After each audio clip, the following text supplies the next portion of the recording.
We all share the same destination. We all work together as one. In this place there is only one mission, and that's to be the number one. We all have the right combination. Care and quality, there's no compromise. Doing the very best to be our mission. It's something that we need to realize. It's something very special in our eyes. We are potential. Our values mean a lot. We are the people who give it all we've got. With a solid disposition, we can overcome the odds. Yes, we have a valid reason to believe we are number one. Take one step. For Our excellence, we'll do whatever it takes to touch the sky. And love each other reach our aspirations. We know that we can do it if we try. We are potential. Our values mean a lot. We are the people who give it all we got. With a strong disposition, we can overcome the odds. Yes, we have a valid reason to believe we are number one. Who are we? We are We number are number one. Who are we? We are number one. We one. are number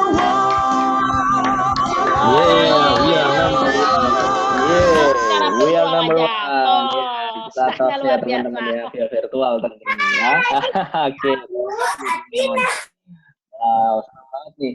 Ya, teman-teman sekalian, seperti yang tadi saya sudah sampaikan sebelumnya di grup, teman-teman sekalian, ya, mau sambil materi yang saya sampaikan ini berjalan, mungkin boleh teman-teman sambilan untuk bisa mendownload aplikasi Basic Financial, kalkulator finansial, ya, karena hari ini kita akan melakukan simulasi bersama, teman-teman ya, untuk kita bagaimana caranya melakukan suatu perhitungan perencanaan keuangan, ya.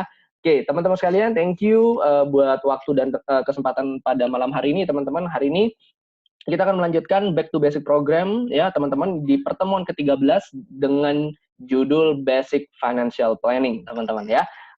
Tentu teman-teman tidak asing lagi gitu ya dengan bahasa ini ya teman-teman sekalian ya. Bahasanya sederhana sekali sesuai dengan artinya. Basic adalah dasar, financial adalah keuangan, planning adalah perencanaan. Berarti yang akan kita bahas hari ini yaitu adalah dasar-dasar dari sebuah perencanaan keuangan teman-teman ya. Nah, kenapa sih kok basic financial planning ini penting untuk kita pelajari ya teman-teman sekalian? Kita juga perlu ingat bahwa saat ini teman-teman kita sedang berkarir ya di sebuah industri keuangan ya. Dalam hal ini industri keuangan tidak hanya perbankan teman-teman ya, namun juga ada perusahaan aset manajemen, lalu kemudian juga ada perusahaan sekuritas ya, manajer investasi dan juga asuransi tentunya.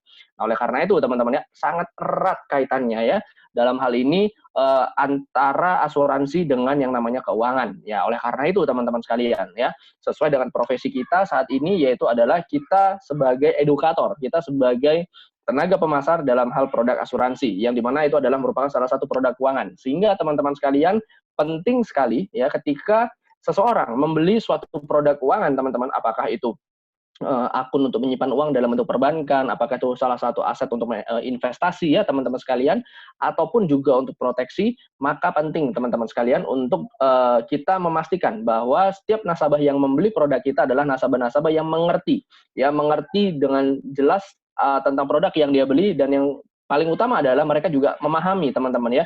Kenapa? Apa alasan kenapa mereka membeli suatu produk asuransi dan seberapa besar kebutuhannya, teman-teman. Dan mereka harus bisa mengukur. Dan kita sebagai financial advisor, teman-teman, dari Prudential, kita bertugas ya, kita memiliki kewajiban untuk bagaimana kita bisa mengarahkan nasabah-nasabah kita, mengedukasi nasabah-nasabah kita, dan juga membantu nasabah-nasabah kita untuk bisa mendapatkan produk keuangan yang tepat, teman-teman sekalian ya. Dan hari ini menarik sekali teman-teman sekalian, kita akan belajar bersama tentang bagaimana caranya sih, memulainya seperti apa, dan bagaimana cara melakukannya ya.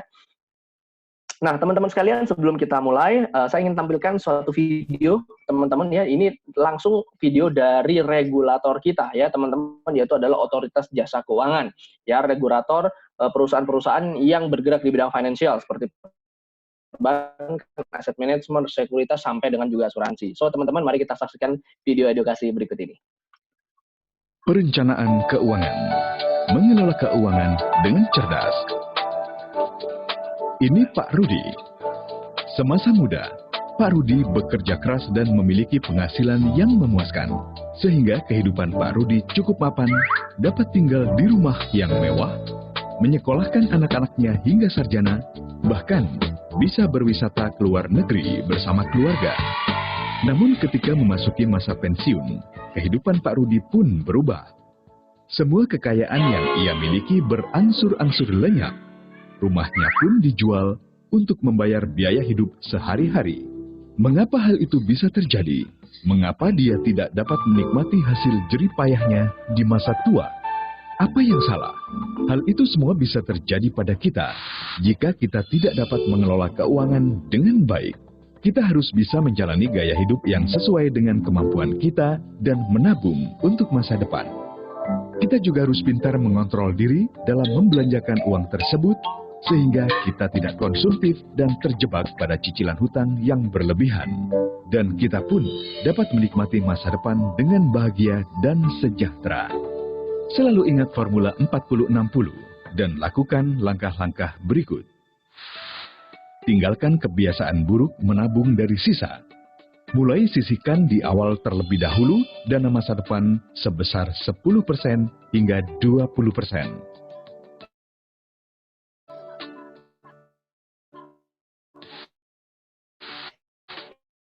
Ada di asuransi, pastikan dan kan atau uanglah terpersiapkan hingga 15%. Bayar terlebih dahulu serta cicilan pinjaman atau hutang kepada pihak lain agar kita tidak terkena denda besar dan harta benda disita.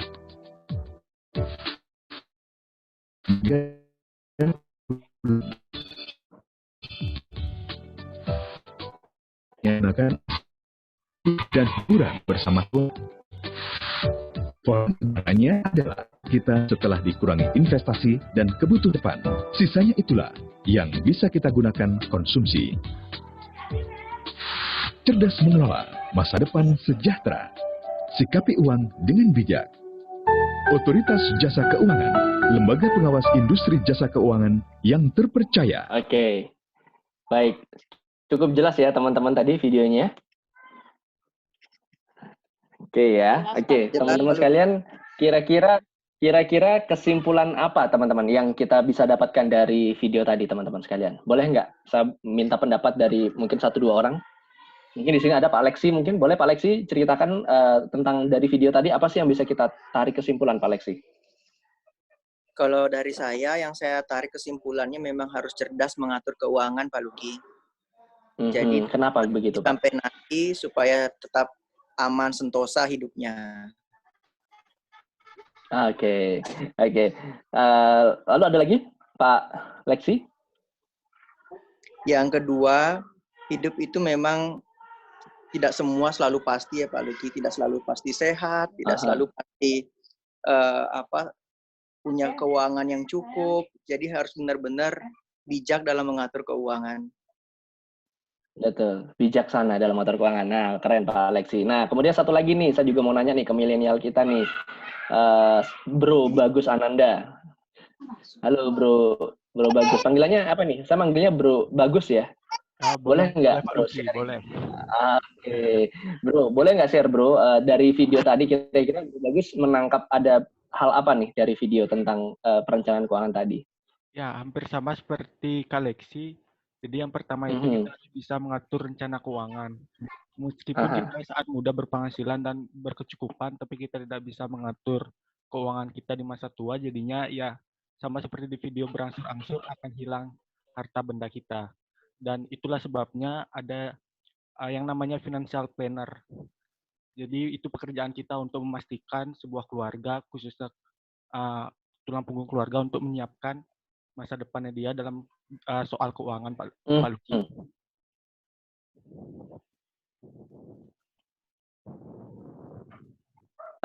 Semuanya teman-teman udah benar gitu ya menjabarkan tentang video tadi ya teman-teman sekalian. Nah itu sebenarnya adalah salah satu video edukasi. Teman-teman bisa dapatkan video-video dari OJK di YouTube ya, di channel YouTube. Teman-teman nanti bisa pakai ya video-video tersebut ya, teman-teman boleh sharing kepada tim maupun juga kepada calon nasabah gitu ya, untuk teman-teman bisa berbagi ya. Dimana di situ sebenarnya nggak cuma perencanaan keuangan sih sebenarnya, tapi juga ada yang terkait investasi dan juga terkait mengenai asuransi. Nah jadi ada 3 video utama tuh dari OJK yang sangat bagus sekali untuk teman-teman bisa share. Nah, jadi teman-teman sekalian betul sekali bahwasanya suatu perencanaan itu sangat penting kita lakukan dalam kehidupan kita. Sebenarnya nggak cuma keuangan aja sih sebenarnya ya teman-teman ya. Bahkan ketika kita mengenyam pendidikan pun juga perlu perencanaan, benar nggak ya? Kita nggak mungkin juga asal nempatin anak kita ke sekolah asal-asalan, ya kan? Kita juga nggak mungkin ketika kita ambil jurusan di sekolah dulu, kita juga nggak asal ambil jurusan. Kan semua pasti penuh dengan pemikiran. Dan tentu juga ketika misalkan buat teman-teman yang sudah berkeluarga ya, ketika teman-teman memutuskan untuk menikah ataupun berkeluarga juga pasti penuh dengan perencanaan. Bener ya teman-teman ya? Walau padahal acaranya cuma semalam, tapi mikirinnya waduh pusing banget gitu ya teman-teman sekalian gitu ya. Nah, oleh karena itu teman-teman sekalian, namun ada satu hal yang tidak disadari dan bahkan ini bisa dikatakan sedikit tabu, teman-teman. Teman-teman boleh percaya atau tidak. Di Indonesia, teman-teman ya, di negara kita ya, kita hebat dalam banyak hal, teman-teman ya. Namun ketika kita membicarakan tentang keuangan, itu sangat tabu, teman-teman ya. Sangat jarang orang membicarakan tentang keuangan. Bahkan mohon maaf ya bahasa saya, bahkan lebih tabu dari seks, teman-teman. Seriously, ya. Banyak orang yang merasa ketika kita membicarakan tentang keuangan, lu ngapain sih? Ya kan, lu sok bijak lah gitu ya, lu sok serius lah, santai lah, ya. Apalagi kalau kita ngomong sama milenial ya, teman-teman ya. Kita ingat YOLO ya gitu ya, YOLO gitu ya. YOLO itu adalah you only live once. Ya, kita tuh hidup cuma sekali, brother, sister. So, enjoy it. Ya, so whatever you want, grab it gitu ya. Apapun yang kamu mau beli dulu gitu ya. Karena apa? Karena hidup masih muda, bro and sis gitu ya.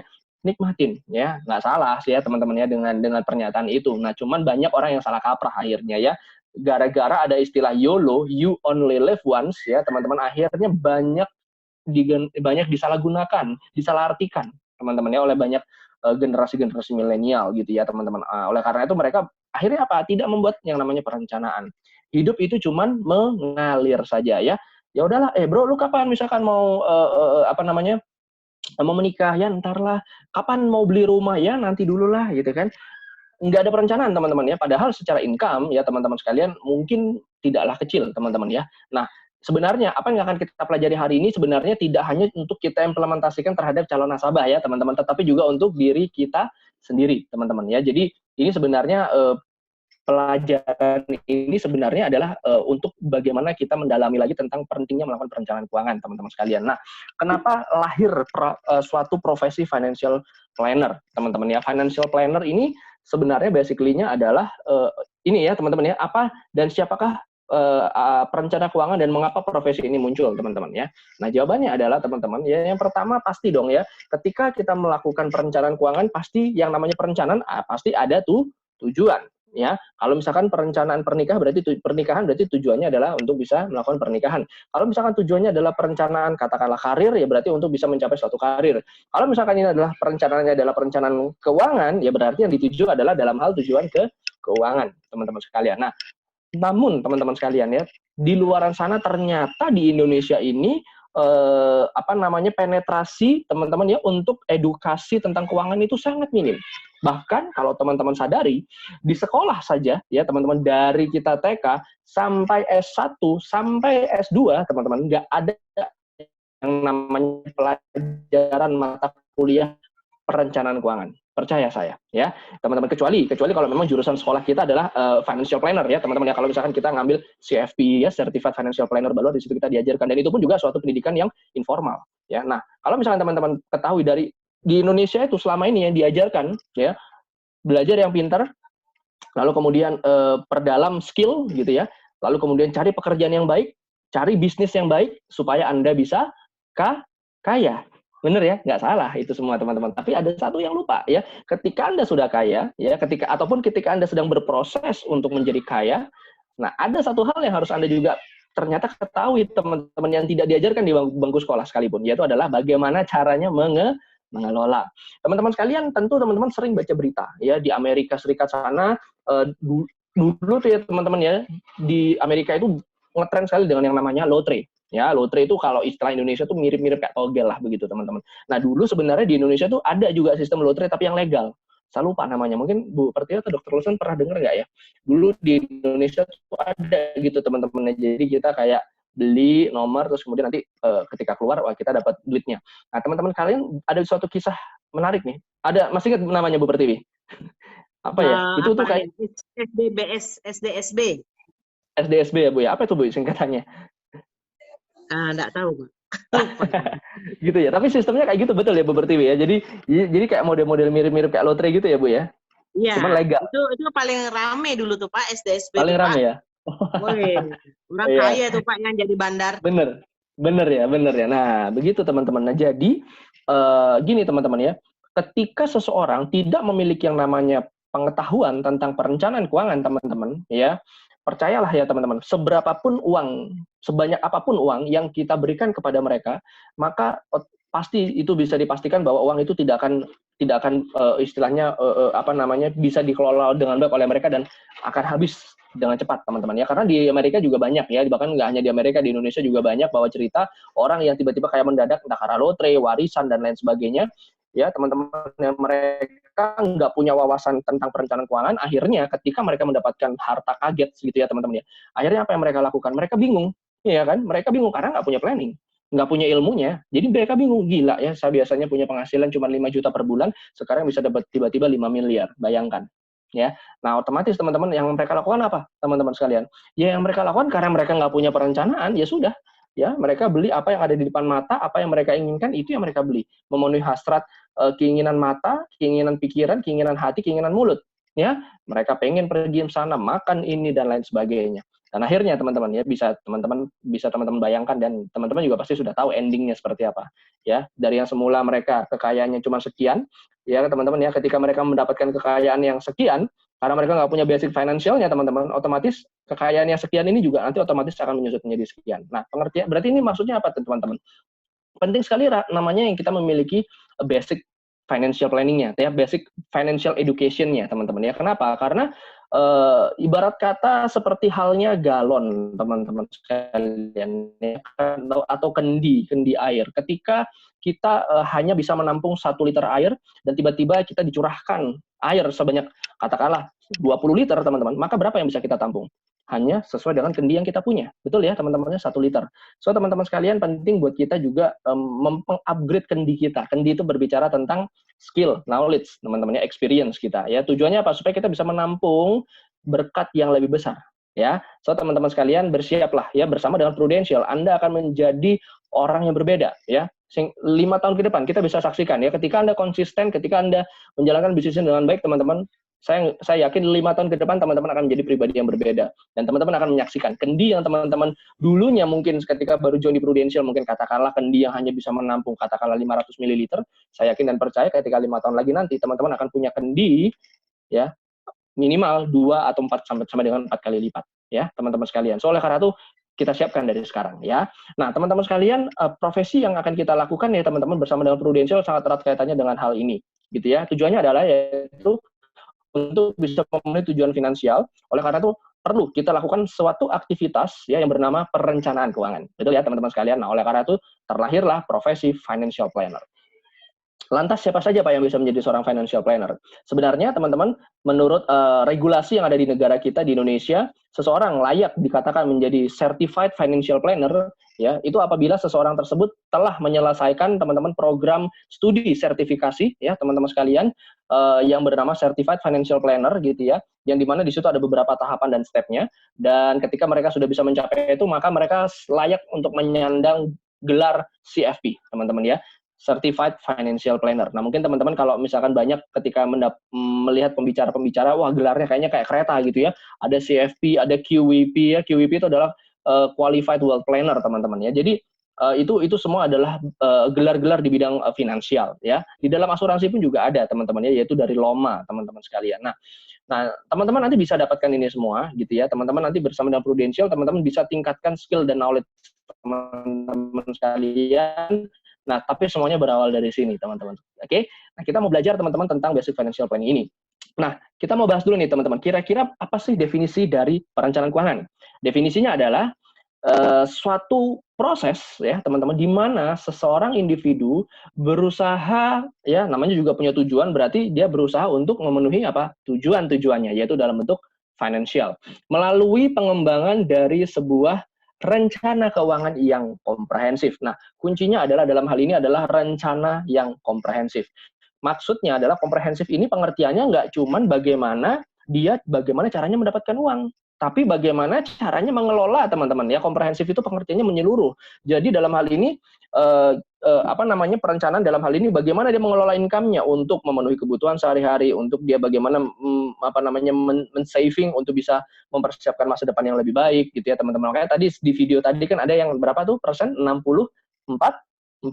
ya, teman-teman ya, di mana ada rumusnya, yaitu adalah pendapatan dikurangi dengan investasi sama dengan pengeluaran. Nah, itu basic teman-teman yang kadang sering orang lupakan ya.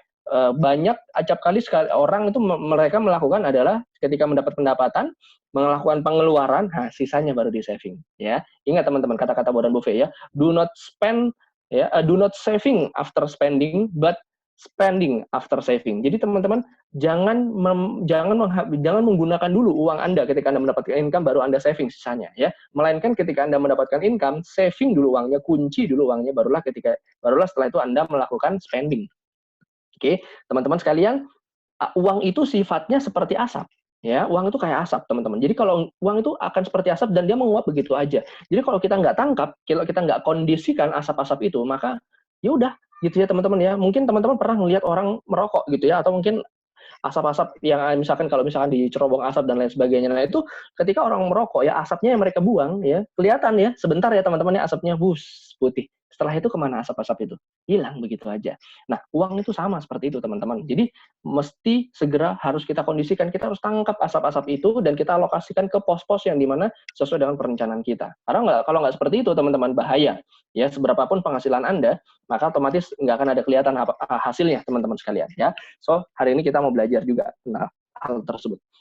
Oke, nah kemudian teman-teman sekalian, dalam suatu perencanaan keuangan pastilah ya, di mana kita akan menemukan yang namanya tantangan ya teman-teman ya, atau any enemy ya, musuh dalam suatu perencanaan keuangan, yaitu sering kita sebut dengan yang namanya inflasi ya.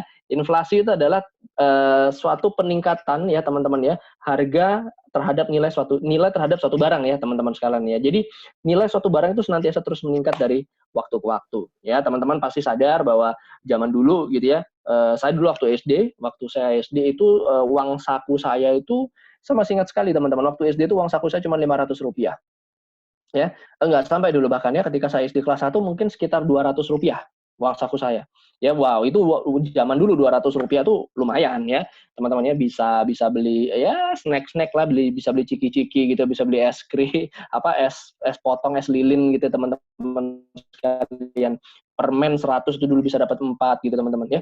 Kenapa? Karena dulu memang nilai terhadap satu barang ya sekian. Nah, tetapi teman-teman, seiring dengan berjalannya waktu, barangnya sama ya, besarnya sama, rasanya sama, tapi nilainya berbeda, teman-teman ya. Teman-teman juga pasti rasakan gitu ya. Mungkin buat teman-teman yang dulunya sekolah gitu kan, dulu teman-teman melihat dulu kalau kita dulu zaman sekolah dasar dapat uang nih teman-teman ya, kita nggak usah ngomongin 100.000, dapat uang 50.000 atau 20.000 itu rasanya udah kayak orang paling kaya di sekolah, bener nggak ya? Kadang kita suka traktirin teman-teman, kenapa? Karena kita bisa beli banyak hal dengan uang 20.000. Atau mungkin buat ibu-ibu, mungkin ya 10 tahun lalu ya, buat ibu-ibu 10 tahun lalu ketika Anda dikasih uang 100.000, Anda pergi ke supermarket, berapa barang yang Anda bisa beli di supermarket?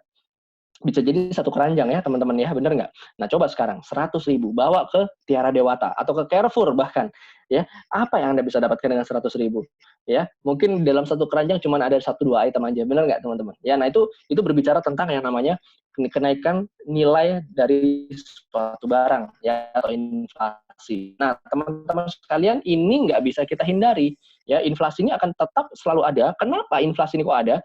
Karena teman-teman sekalian, jumlah manusia di muka bumi ini semakin bertambah. Dan sehingga otomatis teman-teman semakin banyaknya manusia berarti kebutuhan makin banyak nggak? Pasti makin banyak. Ya, supply and demand ya teman-teman ya. Demand-nya makin banyak. Nah, oleh karena itu teman-teman sekalian, dan belum lagi gitu ya, faktor-faktor inflasi ini kalau misalkan kita runut ya teman-teman dasarnya gitu ya. Sebenarnya ya teman-teman ini adalah terkait mengenai konsumsi dari manusia itu sendiri.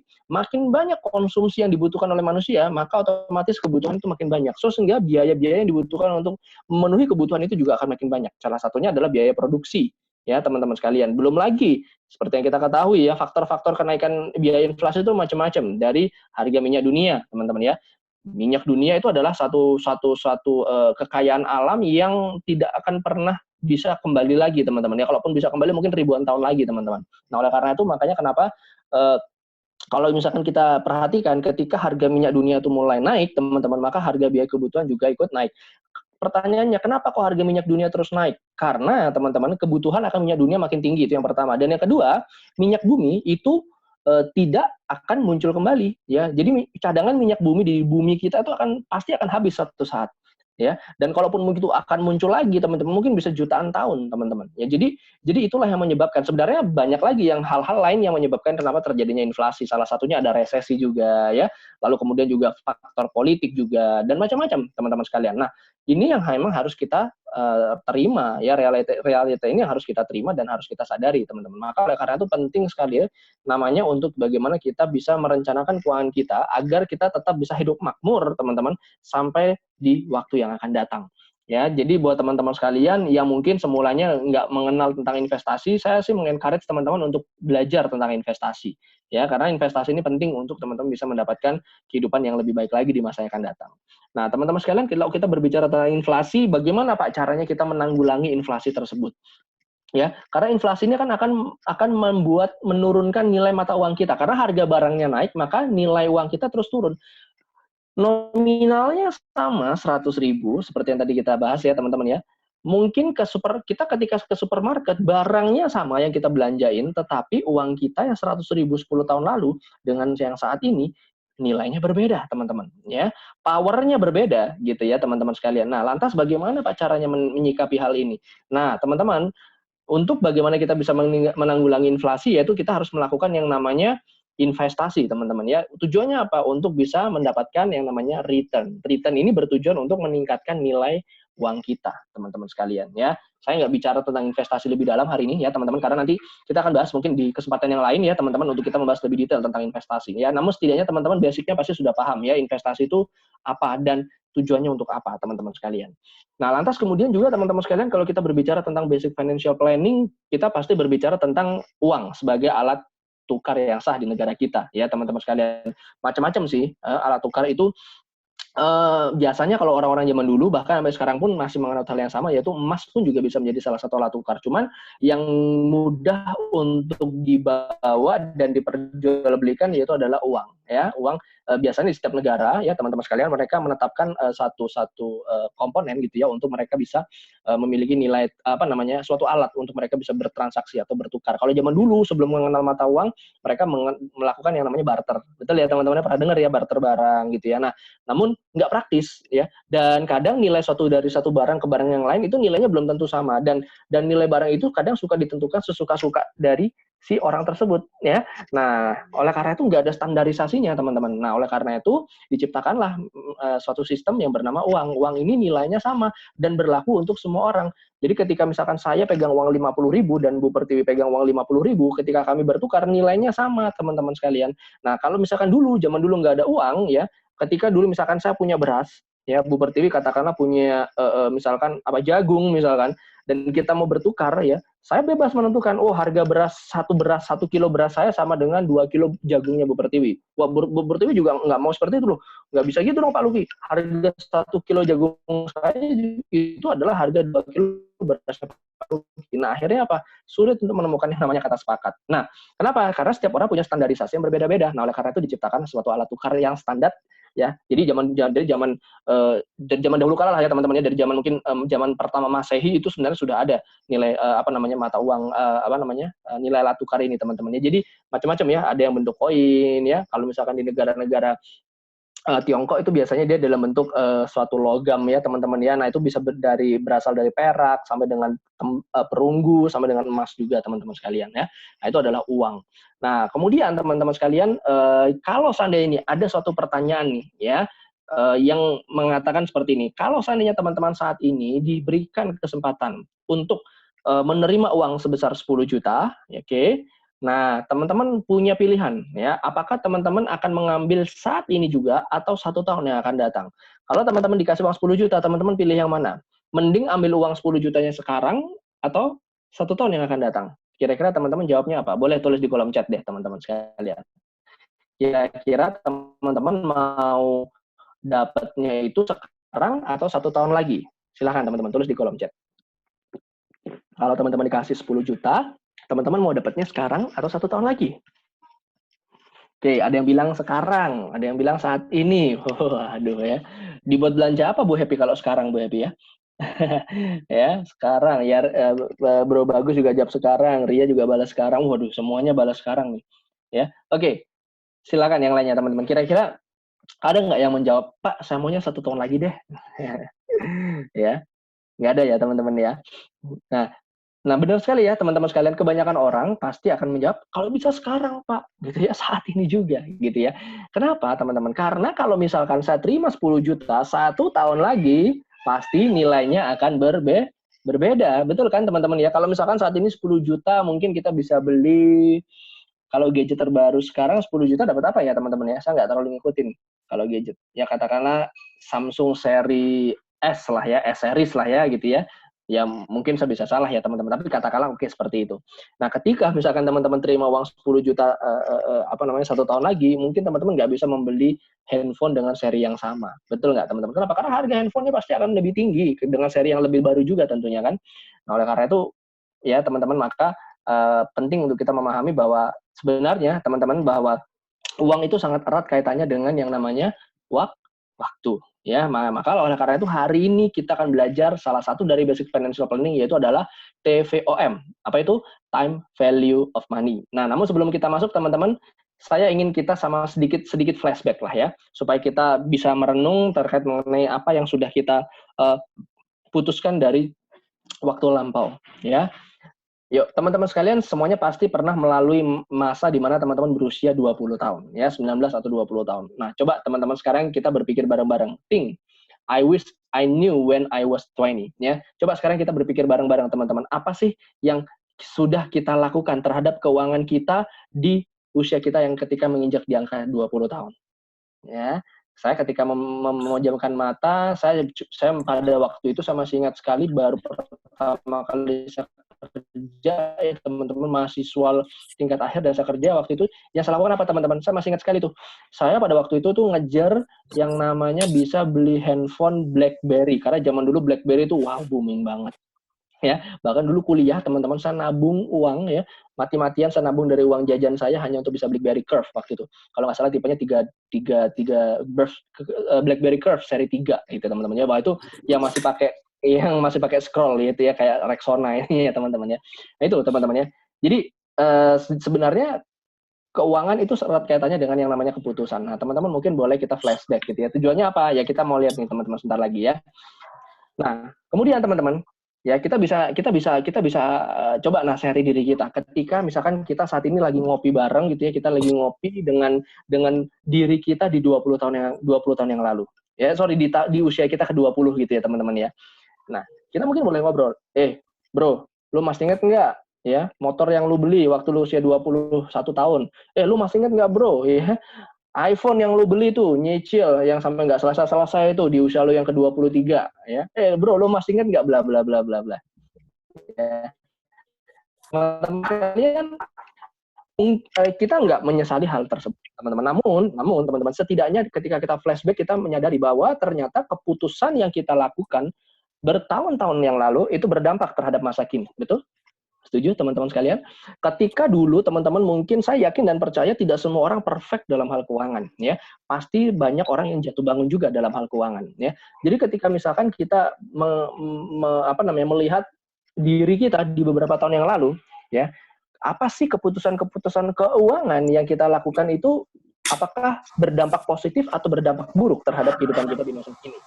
Ya, nah itu teman-teman kita bisa flashback. Tujuannya apa, teman-teman ya? Supaya yang pertama kita nggak ngulangin kesalahan itu lagi, dan yang kedua ketika hal itu baik kita bisa tetap lanjutkan, ya. Nah lalu kemudian teman-teman, ya sebenarnya uang itu bagus apa enggak sih sebenarnya ya teman-teman? Sebenarnya ya kalau saya bilang uang itu baik, ya. Ada orang yang bilang bahwa uang itu adalah akar dari segala kejahatan.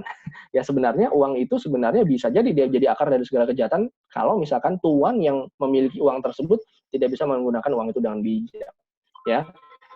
Ada satu pepatah bilang teman-teman ya, uang itu bukan segalanya ya, tapi hampir segala keputusan hidup berhubungan dengan uang. Jadi kalau menurut saya bukan salah uangnya.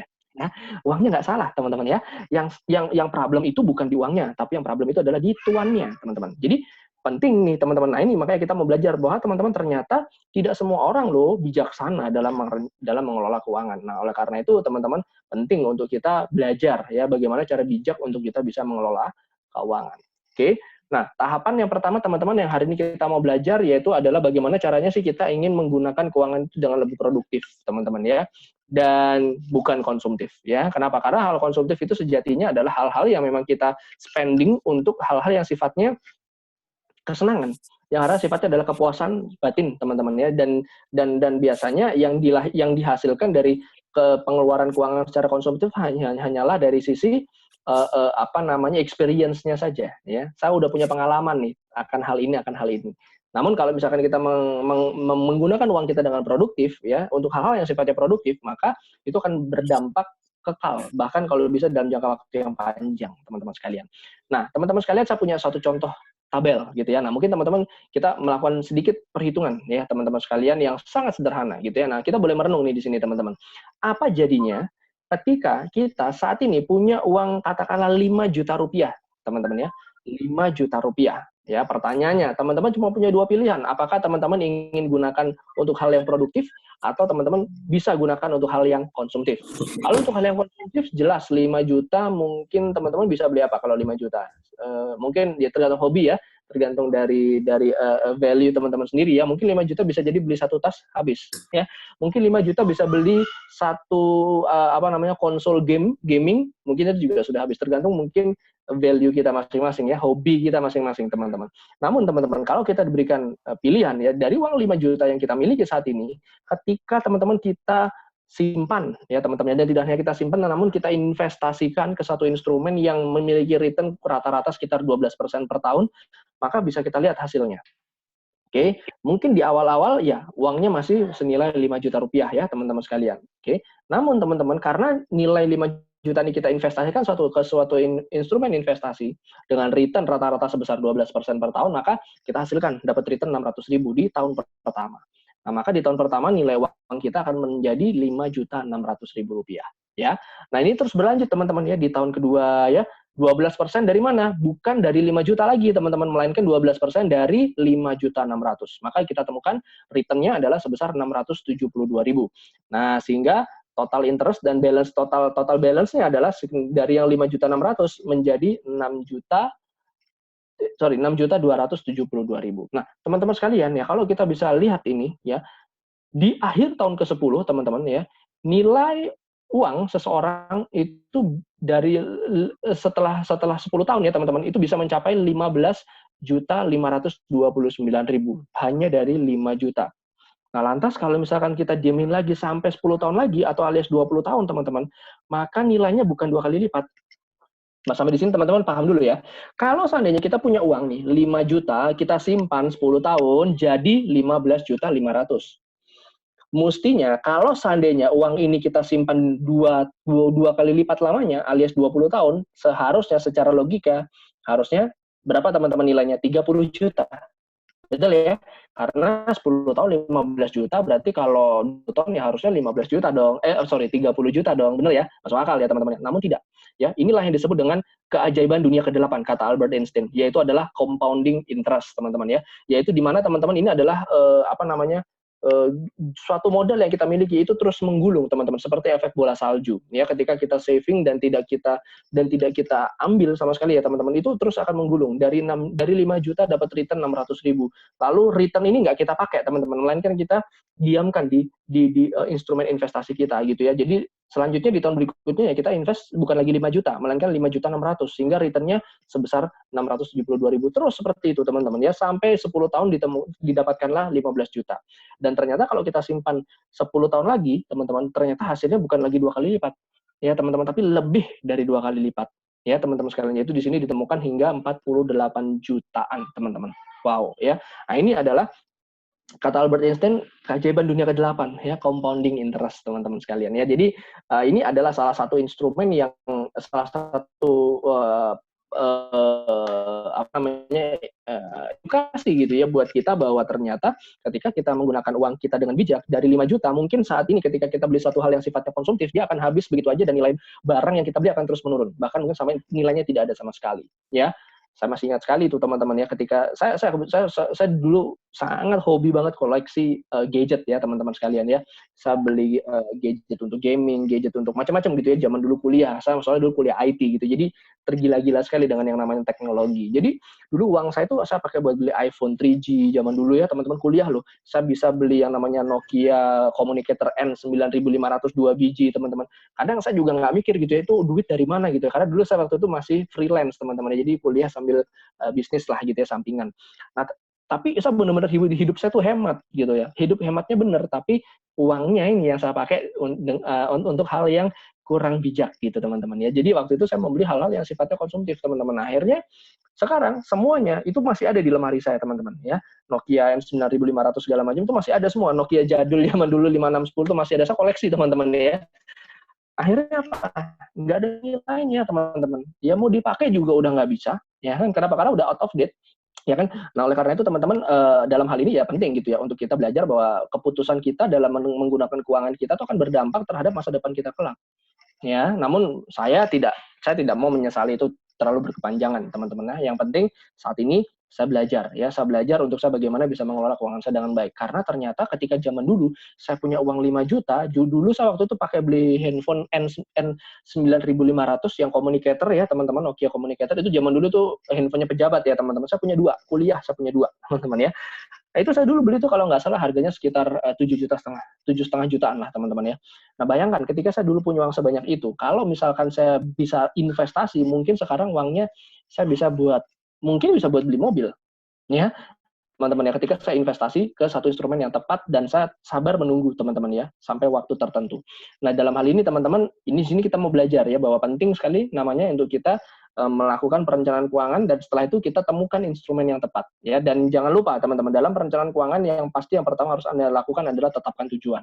Ketika kita merencanakan keuangan, jangan cuma sebatas nabung, jangan cuma sebatas invest. Kalau kita nggak punya tujuan, teman-teman, percayalah, ketika Anda nabung, ketika Anda investasi, maka tujuan Anda ya nggak akan tercapai. Dan yang kedua, ujung-ujungnya uang tabungan itu akan Anda pakai juga suatu saat nanti untuk hal yang sifatnya mungkin tidak Anda rencanakan. Jadi buat teman-teman sekalian, ketika Anda punya income, ya teman-teman ya, jangan spending dulu baru saving, tapi saving dulu ya teman-teman sekalian.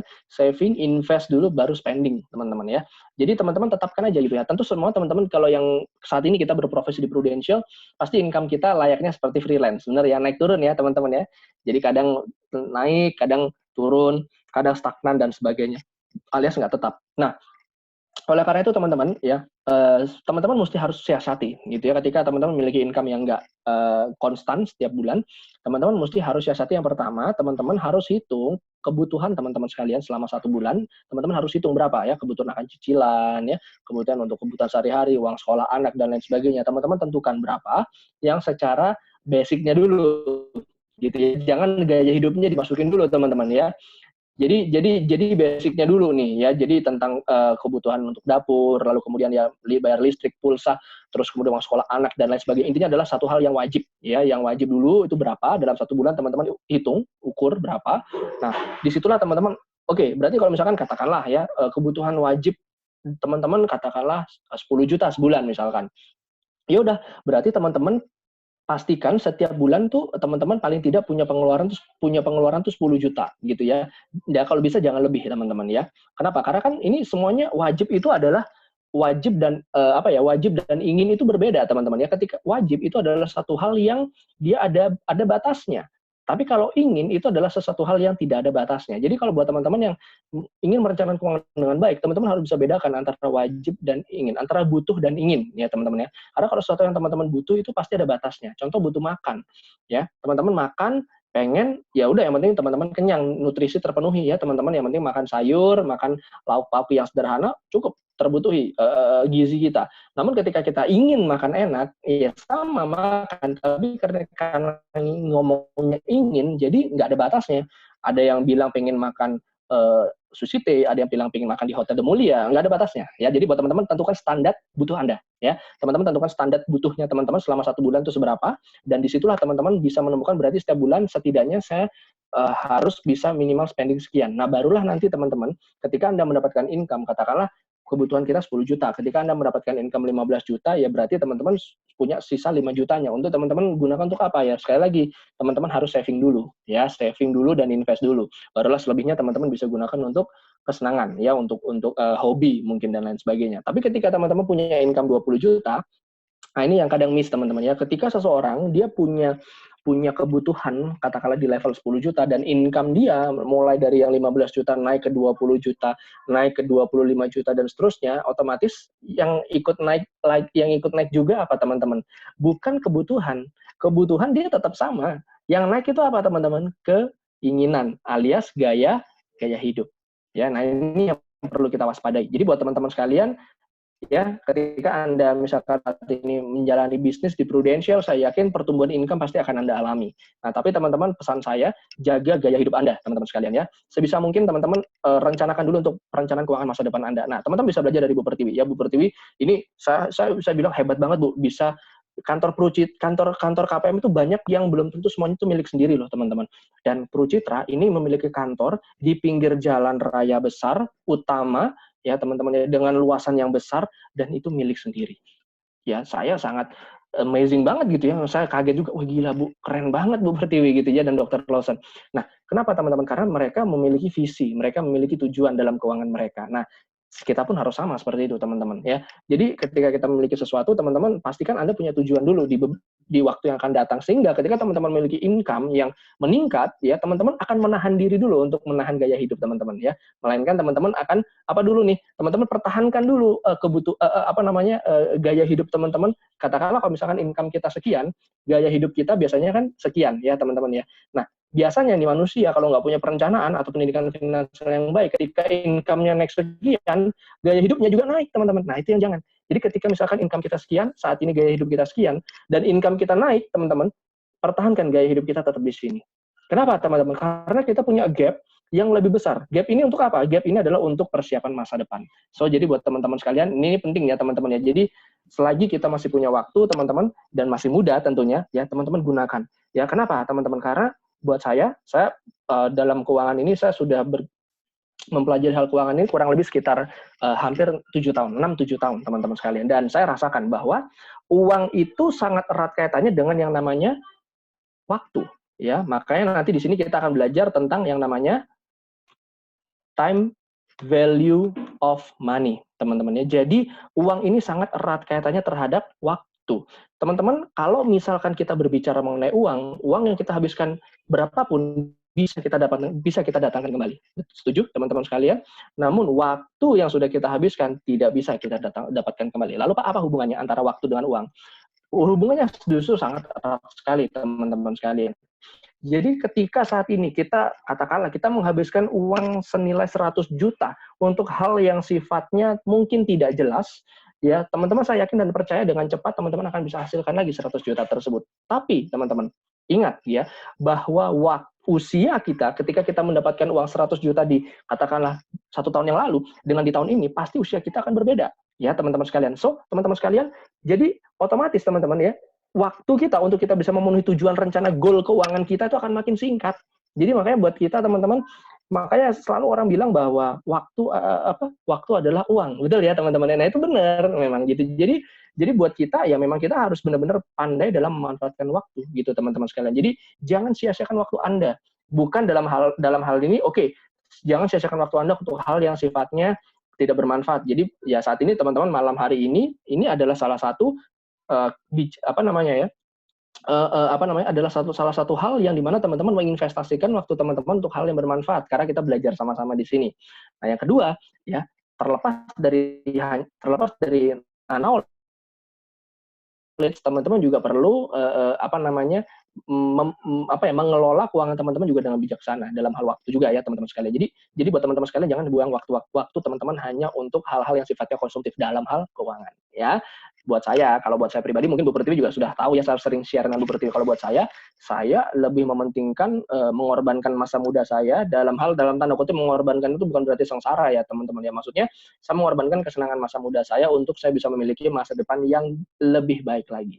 Nah, itu kalau value saya, teman-teman. Tapi mungkin banyak di luar sana yang nggak setuju dengan saya. Karena mereka merasa kita masih muda, so kita harus nikmatin gitu ya. Ya masa depan ya itu pasti akan ada jalannya sendiri gitu ya. Nah, banyak orang yang berpikiran seperti itu. Tapi kalau saya memiliki value enggak seperti itu, teman-teman. Memang masa depan akan memiliki jalannya sendiri, tetapi saya ingin menjalani masa depan saya akan jauh lebih baik daripada yang lain. So oleh karena itu, ya saya berkorban ya teman-teman di masa muda, saya lebih banyak untuk melakukan yang namanya invest teman-temannya perencanaan keuangan ya. So buat teman-teman sekalian penting ya nah di sini juga Bu Pertiwi bilang ikuti sistem tiap tahun ya, naik kelas dan selalu ambil prestasi dan siapkan oleh Pru, masa muda paling menentukan terutama before 30. Saya setuju banget dengan Bu Pertiwi ya. 30 tahun itu adalah kalau menurut saya itu adalah satu titik milestone pertama ya teman-teman dalam kehidupan kita mau jadi apa, kita mau seperti apa dan apa yang kita mau capai. So buat teman-teman sekalian yang sudah menginjak angka 30, ya berarti teman-teman harus bekerja dengan ekstra. Kenapa teman-teman? Karena masa produktif kita mentok-mentok paling usia 50-55, benar nggak? Ya, masa sih teman-teman usia 50-55 masih mau tetap kerja? Ya, teman-teman pasti pengen yang namanya passive income, betul nggak? Ya, jadi kita punya waktu kurang lebih sekitar 25 tahun lagi. Nah, buat teman-teman yang yang saat ini masih di bawah 30 tahun, teman-teman bersyukurlah teman-teman ada di bisnis ini. Kenapa? Karena teman-teman di sini akan belajar ya, teman-teman bagaimana mengembangkan diri. Dan yang kedua pesan saya, teman-teman kelola uang teman-teman dengan baik gitu ya, karena teman-teman akan menikmati hasilnya gitu ya, teman-teman akan menikmati hasilnya gitu ya. Jadi yuk kita belajar teman-teman bagaimana kita mengetahui apa sih hubungannya antara time value of money teman-teman sekalian ya. Yuk kita masuk teman-teman sekalian. Nah, pertimbangan dalam berinvestasi ya teman-teman ya, kita tentu berinvestasi tujuannya adalah untuk memenuhi tujuan keuangan. Nah yang pertama tentu teman-teman harus kita lihat yaitu adalah tujuan investasinya dulu. Oke. Tujuannya apa? Seperti tadi saya sampaikan, perencanaan keuangan itu butuh tujuan. Kalau nggak punya tujuan, ujung-ujungnya tabungan teman-teman nggak akan terkumpul. Investasi nggak akan pernah tercapai, percaya saya. Ya, jadi teman-teman tetapkan tujuan. Oh, saya mau nikah 2 tahun lagi. Oh, saya mau punya anak 2 tahun lagi. Oh, saya mau lanjut S2 tahun depan. Oh, saya mau beli rumah. Misalkan 5 tahun lagi, beli rumah sendiri dan lain sebagainya. Milikilah tujuan itu. Yang kedua, kerangka waktunya, teman-teman ya. Jangan lupa juga teman-teman tetapkan waktunya, jangka waktu berapa teman-teman mau capai tujuan keuangan tersebut. Dan yang ketiga, potensi investasi seperti apa yang teman-teman yang cocok terhadap profil resiko dari teman-teman sekalian. Teman-teman, kita tahu investasi itu nggak cuma sebatas tentang berbicara tentang menumbuhkan uang. Ya, teman-teman nggak boleh lupa, investasi itu juga mengandung yang namanya resiko. Dan setiap instrumen investasi itu selalu memiliki resiko yang berbeda-beda. Dan tentu setiap resiko ini dilihat berdasarkan yang namanya profil resiko dari setiap investornya. Ya, jadi teman-teman kita nggak bahas ini dulu ya teman-teman, tapi at least setidaknya teman-teman saya rasa teman-teman sudah tahu gitu bahwasanya setiap investasi itu punya profil resiko dari yang rendah, sedang, dan tinggi ya. Dan seperti apa sih instrumen-instrumen yang cocok untuk profil resiko masing-masing ini? Sebenarnya dengan Prudential teman-teman kita bisa menemukan semua instrumen investasi untuk ketiga profil resiko ini, baik itu yang rendah, baik itu yang sedang, ataupun yang tinggi. Ya, kalau yang rendah itu biasanya kita bisa masukkan ke dalam instrumen seperti halnya pasar uang, ya, kemudian emas, deposito. Lalu kalau misalkan menengah, kita bisa masukkan ke dalam bentuk obligasi, lalu kemudian juga ke dalam reksadana pendapatan tetap gitu ya. Nah, kalau untuk yang resiko tinggi kita bisa masukkan ke dalam instrumen seperti saham gitu ya, lalu kemudian reksadana saham ataupun unit link saham gitu ya teman-teman. Nah, itu tadi adalah instrumen investasi keuangan yang saya sebutkan tadi gitu ya. Karena prudensial bergerak di bidang keuangan ya. Jadi saya nggak ngebahas investasi properti, itu saya nggak bahas teman-teman ya. Melainkan yang saya bahas adalah investasi dalam bentuk keuangan. Nah kemudian juga yang berikutnya adalah terus tingkatkan pengembalian investasi Anda gitu ya. Jadi terus evaluasi teman-teman ya. Kira-kira ketika saya nempatin dana sekarang di katakanlah saham lagi bagus nggak nih? Gitu ya. Atau saat ini saya lagi nempatin di deposito, bagus nggak kalau terus-terusan saya taruh di deposito? Ya itu teman-teman harus terus evaluasi setiap waktu. Nah lalu kemudian juga jangan lupa teman-teman selalu lihat inflasi versus dan juga pajak ya. Karena setiap investasi itu juga ada pajaknya ya teman-teman sekalian. Tapi juga ada satu investasi yang tidak terkena pajak, yaitu adalah reksadana dan unit link ya teman-teman. Ya unit link itu ada di Prudential. Jadi buat nasabah yang ingin menarik nilai tunainya itu nggak akan kena pajak dan nggak perlu dilaporkan ke pajak. Nah itu yang menarik teman-teman sekalian ya. Makanya kenapa menarik ketika kita berinvestasi di asuransi teman-teman. Oke. Nah kemudian kita di dalam time value of money itu ada beberapa parameter teman-teman ya. Yang pertama kita mau membahas tentang yang namanya future value. Future value ini adalah nilai dari jumlah uang yang kita punya sekarang terhadap terhadap waktu yang akan datang gitu ya teman-teman. Jadi nilai uang di masa yang akan datang. Nah, kira-kira seperti itulah teman-teman sekalian ya. Nah, lalu kemudian untuk future value sendiri ini terbagi menjadi beberapa kategori. Yang pertama adalah bisa dilakukan secara berkala ya atau anuitas, atau juga bisa dilakukan secara sekaligus, langsung tunggal ya, teman-teman ya. Nah, untuk yang berkala ini juga bisa dilakukan di awal periode atau di akhir periode. Nah, kenapa ini berbeda? Karena hasilnya pun akan berbeda ya. Kalau misalkan kita lakukan di akhir periode itu biasanya returnnya akan jauh lebih tinggi dibandingkan di awal periode ya. Nanti saya akan jelaskan teman-teman sekalian. Nah, setelah future value ada juga parameter berikutnya yang bernama present value, nilai uang di masa saat ini teman-teman sekalian ya. Lalu kemudian terkait present value pun juga sama, teman-teman investasinya juga bisa secara berkala maupun juga tunggal. Nah, teman-teman, yuk mari saya ajak teman-teman untuk kita membuka aplikasi financial calculator kita, ya teman-teman sekalian, untuk kita bisa sama-sama mencoba, ya, di mana teman-teman boleh download dulu aplikasi financial calculator seperti sesuai dengan yang tadi saya sudah share ke teman-teman, ya, yang kalkulatornya berwarna biru, lalu ada koin emasnya, ya. Nah, di situ nanti teman-teman silahkan download dan kemudian nanti teman-teman silahkan masuk. Oke, saya sambil ini ya dulu ya teman-teman ya, saya stop share dulu, saya coba share di tab saya. Oke. Nah, teman-teman saat ini sudah muncul layar tab saya.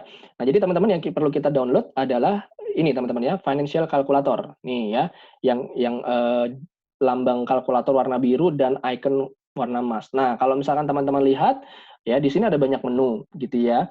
Nah, namun yang ingin kita pelajari sekarang kan adalah time value of money, betul? Nah, jadi sekarang kita akses dulu teman-teman TVM kalkulator yang ada di pojok kiri atas. Oke, yaitu adalah TVM kalkulator. Nah, mungkin nanti buat teman-teman yang belum sempat download nggak apa-apa ya, kita pakai ini dulu aja gitu ya teman-teman sekalian. Nah, ini adalah kalkulator finansial yang nanti akan bisa kita gunakan untuk berhitung teman-teman ya, untuk menghitung berapa sih sebenarnya nilai kebutuhan akan nasabah kita di masa yang akan datang dalam bentuk uang pertanggungan, dalam bentuk investasi gitu ya teman-teman sekalian. Nah, tapi sebelum kita bahas ini, saya kembali lagi ke slide dulu teman-teman sekalian. Saya ingin mengenalkan dulu ke teman-teman yaitu fitur-fitur yang ada di TVOM ini teman-teman. Oke. Nah, fitur-fiturnya adalah teman-teman ya, tadi di situ teman-teman bisa melihat ya ada berbagai macam menu. Ya, fitur-fiturnya yang pertama yaitu adalah PV. Ya, PV ini adalah present value, teman-teman. Oke, nilai uang di masa kini. Oke. Nah, yang kemudian yang kedua adalah PMT. PMT ini adalah payment. Ya, payment ini adalah pengertiannya adalah berapa sih nominal yang harus dibayarkan oleh nasabah kita atau yang harus harus disisihkan oleh nasabah kita. Ya, teman-teman ya, ini adalah payment, ini adalah sebenarnya uang yang dialokasikan secara berkala. Gitu ya, teman-teman sekalian.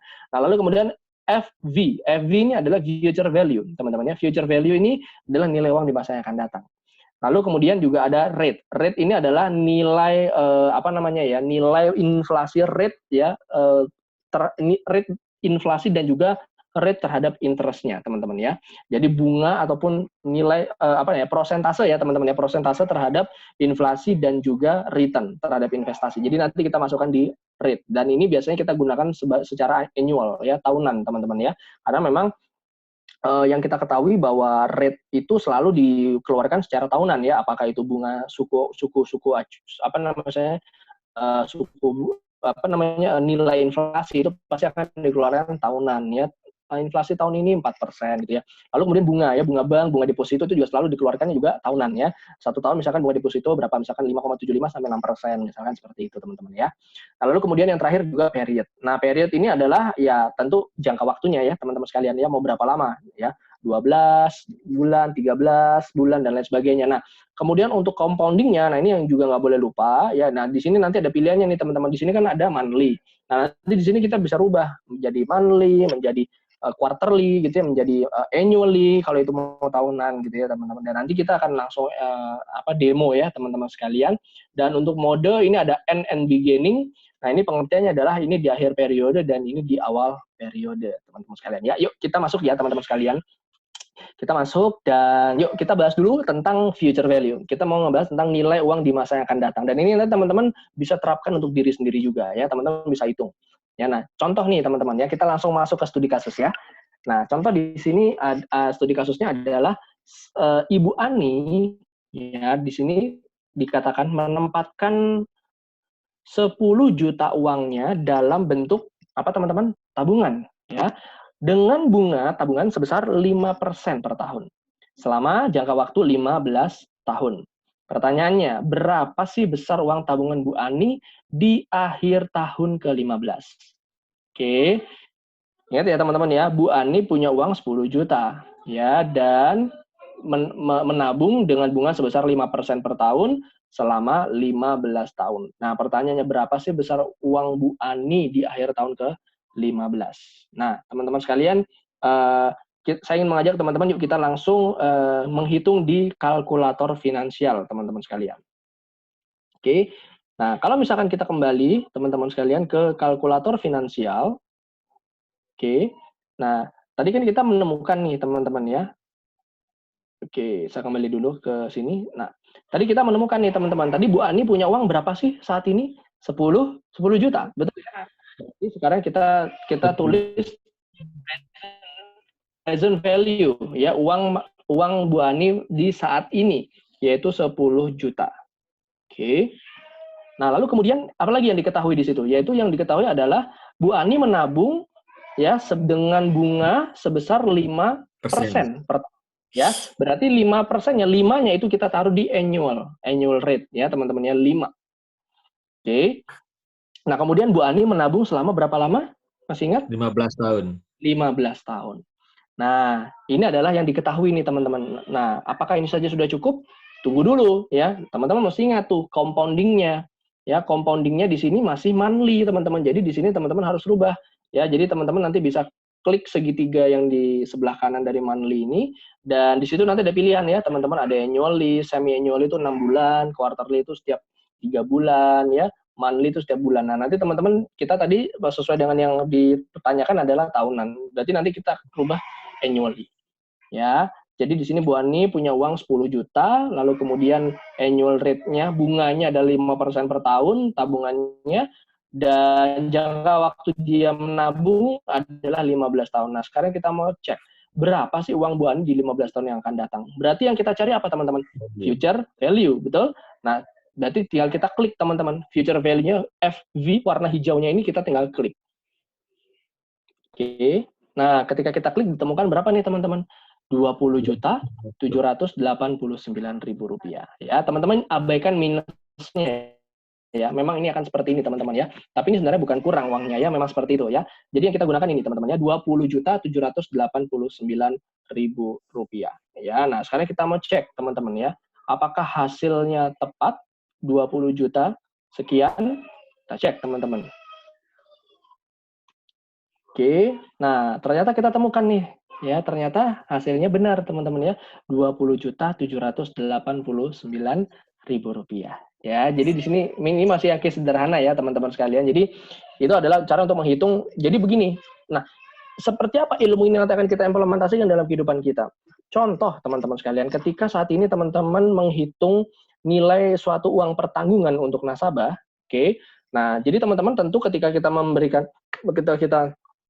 mencari angka suatu nilai uang pertanggungan, tentu teman-teman nggak asal tembak. Benar nggak? Oh, Bapak butuh 5M, Pak. Ya. Oh, Bapak butuh 10M, Pak. Teman-teman, kalau misalkan kita menemukan nasabah yang kritis, teman-teman akan ditanya, emang kenapa kok saya perlu UP sampai segitu banyak?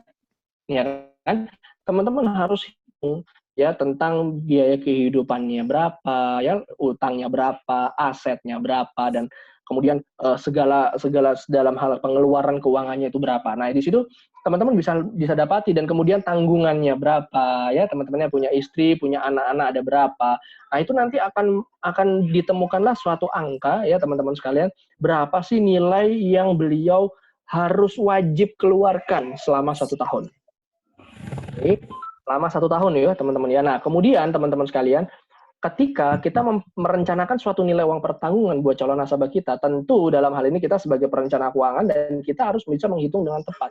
Kira-kira ketika kepala keluarga ini katakanlah amit-amit tutup usia, kena resiko, berarti otomatis income akan hilang. Dan bagaimana caranya kita bisa membantu calon nasabah kita untuk bisa merencanakan keuangan keluarganya ketika beliau sudah tidak ada lagi di dunia ini, beliau bisa memastikan bahwa anak dan istri dan anak-anaknya bisa hidup dengan layak ya, tanpa mengubah gaya hidup mereka. Nah, salah satunya ya berarti teman-teman harus menghitung berapa jumlah kebutuhan dan kewajibannya selama 1 tahun.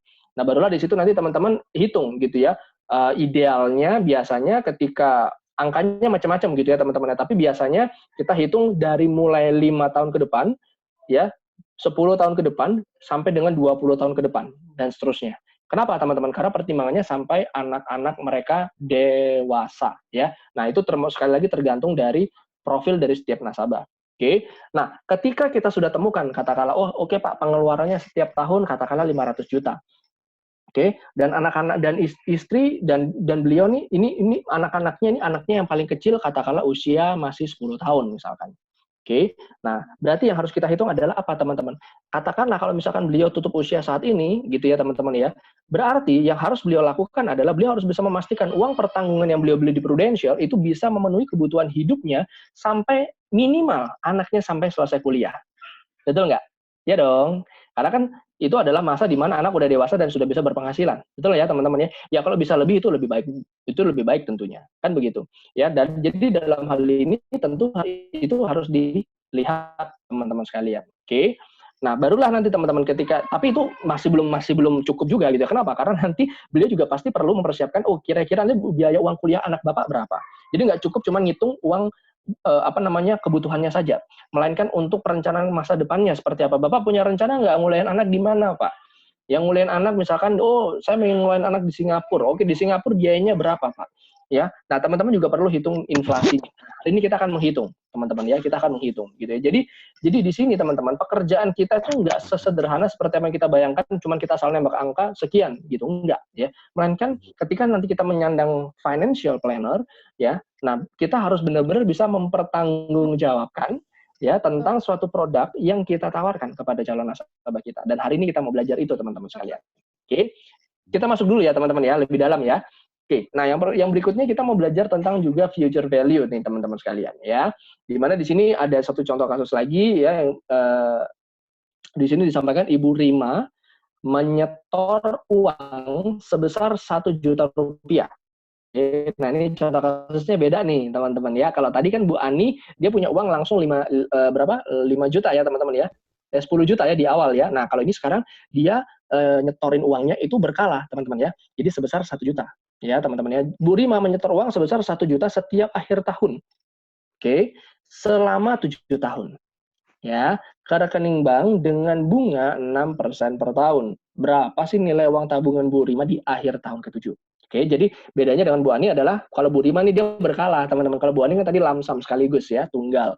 Nah, kalau ini dia berkala, anuitas, teman-teman. Jadi berapa sih kalau misalkan Bu Rima nyicil setiap tahun 1 juta, 1 juta, 1 juta, 1 juta. Gitu ya. Kalau misalkan Bu Rima nggak investasi ataupun tidak menabung yang mendapatkan bunga, ya 1 juta kali 7 tahun ya ditemukanlah 7 juta. Kan simple kan teman-teman. Tapi kan di sini Bu Rima pengen dapat return. Nah, di sini return yang Bu Rima harapkan adalah sekitar 6% per tahun. Nah, pertanyaannya dengan return 6% per tahun berapa sih nilai uang saya kalau saya nyicil 1 juta per bulan, 1 juta per tahun selama 7 tahun. Nah, kita hitung yuk teman-teman ya.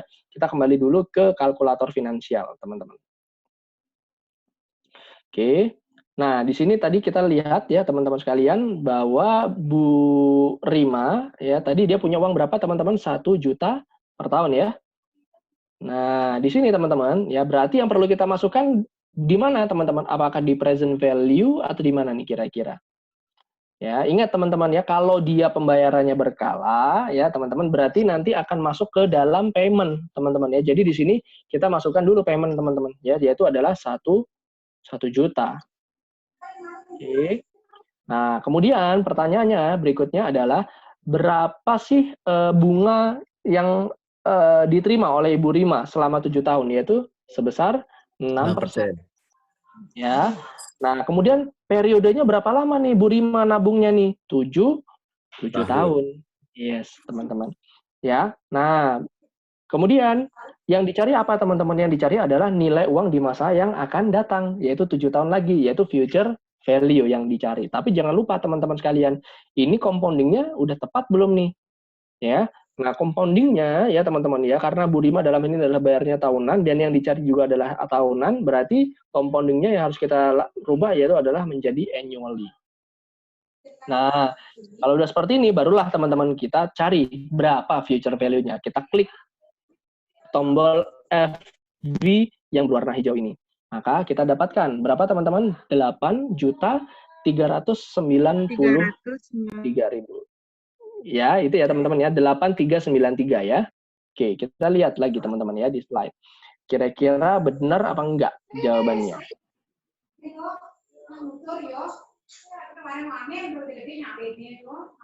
Oke, kita lihat dulu. Sebentar, saya share screen dulu ya teman-teman. Oke, berapa nih kira-kira? Jadi berapa teman-teman? 8393 ya. Yuk kita lihat teman-teman. Jawabannya adalah yes, pas ya teman-teman sekalian. Nah, ini adalah contoh sederhana ya teman-teman sekalian. Jadi kalau tadi yang Bu Ani dia melakukan secara lamsam, kalau Bu Rima dia melakukan secara berkala, gitu ya teman-teman ya. Nah, berikutnya teman-teman ya di sini juga ada contoh kasus lagi nih. Ya, jadi mungkin teman-teman kita beberapa menit ini ke depan kita hitung-hitungan ya teman-teman ya. Saya harap rambut kita nggak keriting ya teman-teman ya, karena kita melakukan hitung-hitungan. Oke, masih? Sudah. Apakah masih? Sudah ya? Oke, thank you Bu Happy. Nah teman-teman, yang berikutnya adalah kita juga mau menghitung contoh kasus yang lain tentang future value ya. Future value di sini soalnya adalah begini teman-teman. Berapa sih nilai tabungan Jimmy pada tahun kelima jika ia menabung setiap awal tahun sebesar 10 juta dengan bunga 4% per tahun. Oke, kita ulang ya teman-teman ya. Berapa sih nilai uang tabungan Jimmy pada tahun kelima? Berarti yang kita ketahui apa nih teman-teman? Periodenya ya. Jadi periodenya adalah 5 tahun. Jika ia menabung setiap awal tahun sebesar 10 juta, teman-teman. Jadi Jimmy ini sebenarnya nabungnya 10 juta setiap tahun, setiap awal tahun sebesar 10 juta dengan bunga sebesar 4% per tahun. Nah, kita lihat yuk teman-teman berapa sih hasilnya. Oke. Saya kembali lagi ke financial calculator kita. Nah, oke. Kita mau cari tahu nih ya teman-teman sekalian. Jadi yang pertama kali diketahui adalah yaitu nilai uang tabungan Jimmy pada tahun kelima berapa. Nah, berarti kita lihat dulu nih periodenya, berarti kita masukkan dulu nih teman-temannya 5. Oke. Dan di mana jika ia menabung setiap awal tahun sebesar 10 juta. Nah, di situ ada kata-kata awal tahun. Berarti modenya teman-teman ini dari end kita harus rubah menjadi beginning. Ya.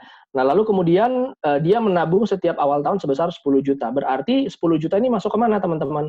Yaitu adalah masuk ke present value. Betul ya? Ke PV-nya ya teman-teman sekalian 10 juta. Nah, betul. Untuk compounding-nya betul tadi ya, compoundingnya dari monthly kita rubah menjadi annually. Nah, lalu apa lagi yang belum nih? Nah, yang belum adalah rate-nya, teman-teman ya. Bunganya ya di sini dituliskan sebesar 4% per tahun. Nah, pertanyaannya berapa sih? Gitu ya, berapa sih nilai uang Jimmy di 5 tahun yang akan datang apabila si Jimmy menabung 10 juta. Nah, dalam hal ini bukan present value, teman-teman ya. Saya koreksi ya, karena di sini ada kata-kata menabung setiap awal tahun. Jadi di situ kuncinya adalah berkala ya. Karena dilakukan di situ dikatakan setiap awal tahun. Berarti di situ dilakukannya secara berkala 10 juta. Berarti masuknya ke payment ya. Jadi di sini Jimmy menabung 10 juta setiap tahun selama 5 tahun dengan rate bunga 4% per tahun. Nah, sekarang kita cari tahu nih, yaitu apa teman-teman future value-nya. Nah, di sini kita lihat yuk berapa sih future value-nya. Berapa teman-teman di sini? 56 juta ya. Ya. 329.000. Oke. Nah, sekarang kita mau lihat. Bener nggak hasilnya? Ya, 56 juta sekian. Nah, kita mau lihat nih teman-teman. Ternyata hasilnya adalah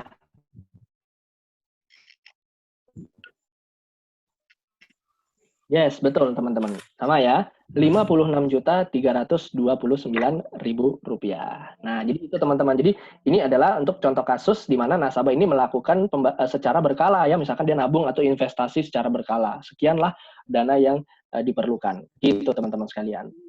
Sampai di sini dulu kira-kira teman-teman. Ada yang mau ditanyakan enggak?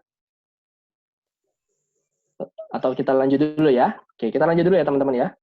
Ya, dilanjut dulu Pak Luki. Oke, di sini Bu Pertiwi bilang compounding annually kuncinya juga ya Pak ya. Yes, betul Bu Pertiwi. Jadi untuk compounding ini nanti sebenarnya setiap kasus akan beda-beda nih Bu. Ada yang memang monthly, ada juga yang annually. Nah, nanti kita juga mungkin punya contoh nih untuk yang monthly-nya seperti apa. Ya, kita go through dulu ya teman-teman. Nah, berikutnya kita mau belajar tentang bagaimana cara menghitung present value. Ya, nilai uang di masa kini teman-teman sekalian. Nah, ini adalah untuk yang investasinya secara tunggal ya teman-teman. Contoh kasusnya di sini. Yaitu di sini ada Pak Ranto, nasabah kita, ya beliau ingin membuka usaha. Nah, ini menarik nih teman-teman ya. Ingin membuka usaha saat dia pensiun nanti. Nah, kebetulan Pak Ranto baru akan pensiun 17 tahun yang akan datang nih teman-teman. Nah, modal yang dibutuhkan untuk usaha tersebut ya di 17 tahun yang akan datang tuh kira-kira sebesar 1,5 miliar. Gitu ya teman-teman ya. Jadi Pak Ranto berarti dia harus punya uang 17 tahun yang akan datang sebesar 1,5 miliar, teman-teman. Nah, dengan asumsi pengembalian investasi sebesar 10% per tahun, berapa sih nilai yang harus diinvestasikan sekarang oleh Pak Ranto untuk modal usaha nanti? Nah, namun di sini investasinya tunggal, jadi sekaligus ya, teman-teman sekalian. Berapa sih kira-kira yang dibutuhkan oleh Pak Ranto? Nah, yuk kita sekarang masuk ke kalkulatornya ya, kembali teman-teman. Oke, nah kita kembali ke financial calculator. Nah tadi ya, soalnya adalah Pak Ranto kan pengen buka usaha saat dia pensiun 17 tahun yang akan datang. Betul ya teman-teman ya, berarti yang pertama kali diketahui apa? Periodnya. Betul? Yaitu periodnya di sini ditemukan 17 tahun teman-teman. Oke. Nah kemudian modal yang dibutuhkan Pak Ranto untuk usaha 17 tahun yang akan datang itu adalah 1,5 miliar, teman-teman. 17 tahun lagi nih, butuh dana nih 1,5 miliar. Berarti yang diketahui berikutnya apa, teman-teman? Kira-kira, present value atau future value? Future value. Future value, yes, Pak. Betul. Berarti yang diketahui saat ini adalah uang yang 17 tahun yang akan datang yang dibutuhkan Pak Ranto. Berarti 1,5 miliar, teman-teman ya. Nah, seperti ini, teman-teman. Gitu ya. Oke, berikutnya. Nah, di sini Pak Ranto ingin melakukan investasi dengan asumsi return investasi sebesar 10% per tahun. Nah, berarti di sini annual return sudah jelas ya, teman-teman ya, 10%. Nah, lalu kemudian compoundingnya nih ya, berhubung karena ini yang dilakukan adalah tahunan, dalam hal ini yang diketahui adalah 17 tahun yang akan datang juga, ya dalam hal ini berarti compoundingnya adalah annually, teman-teman. Oke. Nah, kita mau lihat nih sekarang nih, berapa sih uang yang dibutuhkan Pak Ranto saat ini ya saat ini ya teman-teman ya, untuk beliau bisa simpan dalam bentuk investasi sebesar 10% per tahun agar 17 tahun yang mendatang Pak Ranto bisa punya uang 1,5 miliar. Nah, berarti yang dicari di sini apa teman-teman? Uang di masa saat ini, yaitu present value. Ya, kita klik present value-nya. Nah, berapa di situ teman-teman? 296 juta. 296 juta ya. Nah, kita lihat nih, benar nggak ya? Jawabannya 296 juta. Oke. Yakin nih 296 juta bisa jadi 1 miliar. Ya, kita lihat. Oke. Nah, jawabannya adalah benar, teman-teman. 296 juta. Jadi yang dibutuhkan Pak Ranto saat ini, Pak, kalau Bapak mau punya nih 1,5 miliar, nanti 17 tahun yang akan datang, Bapak sekarang harus punya duit minimal 296 juta, Pak. Yuk, kita taruh dalam bentuk instrumen investasi dengan return 10% per tahun. Maka nanti 17 tahun yang akan datang, uang Bapak pasti akan jadi 1,5 miliar. Gitu, teman-teman. Ya. Nah, ini sebenarnya nanti bisa juga nih kita gunakan untuk tadi teman-teman menghitung berapa sih angka ideal untuk misalkan nasabah pengen menguliahkan anak misalkan. Jadi dia pengen buat UP yang dimana UP ini untuk bisa menjaga agar anak saya tetap bisa kuliah gitu.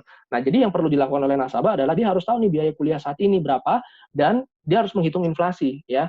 Katakanlah 10% per tahun. Misalkan anaknya mau kuliah 15 tahun lagi ya, dia harus hitung gitu teman-teman ya.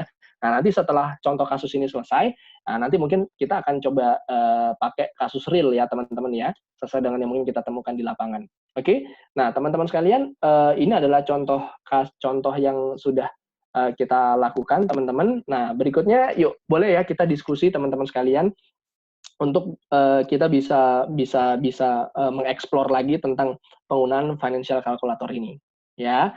Oke. Mungkin boleh teman-teman, siapa gitu di antara teman-teman yang punya contoh kasus mungkin, atau mungkin ada nih calon nasabah mungkin yang juga saat ini teman-teman mungkin lagi mau ngitungin gitu ya berapa sih uang per tahun yang dia perlukan gitu untuk kebutuhan katakanlah pensiunnya nanti, atau misalkan untuk kebutuhan nanti anaknya berkuliah gitu teman-teman sekalian. Boleh?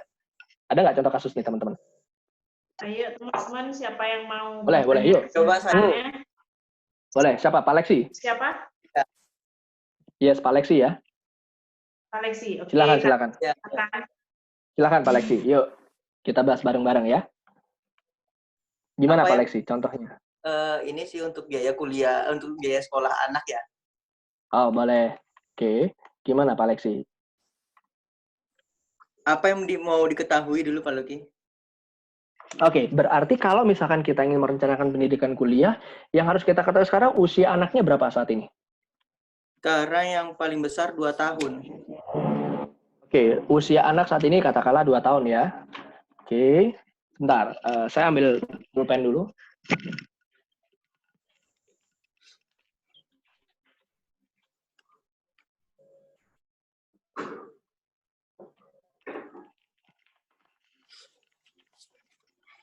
Oke, kita akan langsung masuk ke contoh real nih, sepertinya nih teman-teman ya. Oke, berarti kita catat dulu ya Pak Lexi ya, biar nggak lupa. Berarti usia anak saat ini berapa Pak Lexi? 2 tahun. Usia anak 2 tahun ya. Jadi teman-teman nanti bisa lakukan hal yang sama gitu ya.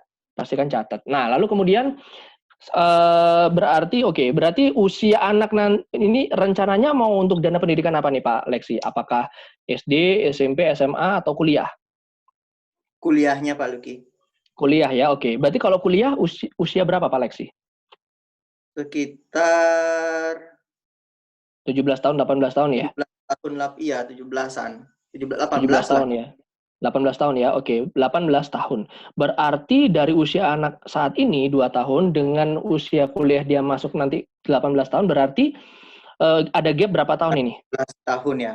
16 tahun. Berarti 16 tahun yang akan datang anak Pak Lexi akan berkuliah, betul? Nah, pertanyaan berikutnya, rencana mau kuliah di jurusan apa Pak Lexi? Kedokteran. Kedokteran, oke. Jurusan kedokteran. Rencana mau kuliah di kedokteran swasta atau sebisa negeri? Mungkin negeri sih Pak Luki. Sebisa mungkin negeri. Pak Lexi tahu nggak berapa kira-kira perkiraan biaya saat ini untuk kuliah kedokteran di fakultas atau di universitas negeri? Belum ada. Belum tahu. Mungkin dari Dr. Lawson bisa kasih kita gambaran, Dok? Kira-kira gambarannya berapa ya? Kalau misalkan di UNUD gitu, Dok. Atau mungkin Bu Pertiwi, ada nggak informasinya? Kalau uang mukanya kan 400 jutaan tuh. Oke, uang muka 400 juta. 400 juta. Kemudian SPP itu kan rata-rata 15 juta per 6 bulan. 15 Oke. juta per 6 bulan kali 6 tahun berarti 15 kali 12 itu ya. Karena rata-rata kan 6 tahun ya.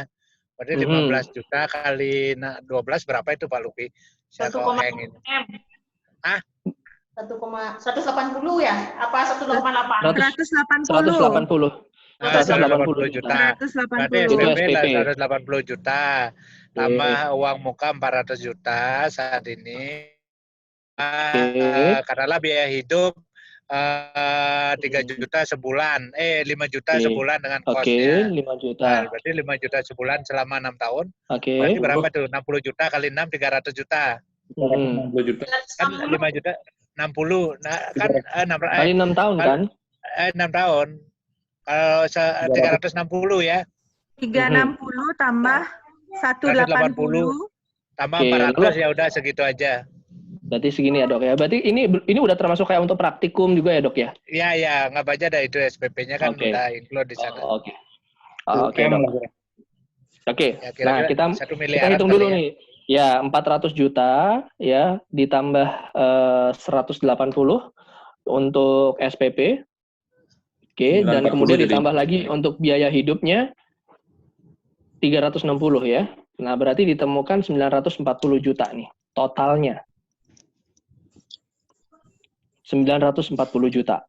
Nah, berarti Pak Alexi, kalau seandainya saat ini anak dari Pak Alexi kuliah masuk kuliah kedokteran, berarti kita butuh dana sebesar 940 juta. Oke. Nah, sekarang pertanyaannya, apakah saat ini uang yang kita kumpulkan sampai dengan 16 tahun yang akan datang adalah 940 juta? Jawabannya tidak. Kenapa? Karena teman-teman mesti ingat ya bahwa time value of money itu berat kaitannya terhadap yang namanya inflasi. Jadi kalau misalkan kita ada perencanaan keuangan ya teman-teman sekalian, jangan pernah lupakan faktor inflasi itu harus ada teman-teman sekalian ya, karena jangan sampai perhitungan kita miss gara-gara kita nggak masukin faktor inflasi. Karena nilai tadi ya teman-teman, nilai uang setiap tahun itu akan terus menurun ya. Nah, oleh karena itu teman-teman di sini kita akan langsung masuk ke kalkulator finansial ya. Saya share kembali teman-teman. Ya, kita langsung hitung ya Pak Alexi ya. Baik, Pak. Oke. Nah, jadi begini nih teman-teman. Jadi tadi sudah kita temukan, thank you Dr. Lawson buat informasinya. Berarti Pak Alexi, ketika nanti anak Pak Alexi berusia 18 tahun, yang dibutuhkan untuk masuk ke universitas kedokteran adalah minimal uang muka 400 juta. Nah, pertanyaan sekarang Pak Alexi mau mengumpulkan seluruhnya, termasuk itu SPP, biaya hidup selama 6 tahun, atau dalam hal ini mau istilahnya mendapatkan uang mukanya dulu Pak Alexi? Kalau bisa langsung sekalian coba Pak. Langsung sekalian ya, oke. Ini memang agak besar angkanya, tapi nggak apa-apa, kita hitung dulu ya Pak Alexi ya. Nah, jadi yang diketahui saat ini berarti apa nih Pak Alexi? Yaitu adalah present value, betul? Oke, kita hitung dulu nih. Kita mau hitung berapa nilai uang pendidikan kedokteran di 16 tahun yang akan datang. Oke, kita masukkan angka 940 juta ya. 940 juta dari angka tadi ya, gabungan uang muka, SPP, dan biaya hidup. Itu kira-kira ya. Nah, lalu kemudian angka inflasi rata-rata pendidikan itu biasanya 10%-an per tahun. Ya, teman-teman ya, walaupun memang angka inflasi kebutuhan hidup itu belakangan ini minim ya, teman-teman ya. 2 tahun lalu 7%, tahun lalu 4%, tapi nggak apa-apa, kita pakai aja dulu rata-rata yang 10% ya. Kita pakai angka lebih tinggi, kita nggak kaget gitu ya. Jadi kita pakai angka inflasi per tahun adalah 10%, karena memang rata-rata angka inflasi pendidikan ya kurang lebih sekian. Oke. Nah, lalu kemudian untuk periode, tadi juga sudah kita lihat ya, periodenya yaitu adalah 16 tahun yang akan datang. Betul ya Pak Alexi ya, karena saat ini anaknya usia 2 tahun, betul? Berarti 16 tahun, yes, 16 tahun yang akan datang. Berarti periodnya adalah 16. Nah, kalau sudah seperti ini, oke, compoundingnya jangan lupa ya, compoundingnya ini asumsinya Pak Alexi mau sediakan dananya sekaligus saat ini atau mau dicicil Pak? Dicicil Pak. Dicicil, oke. Mau dicicilnya setiap bulan atau setiap tahun?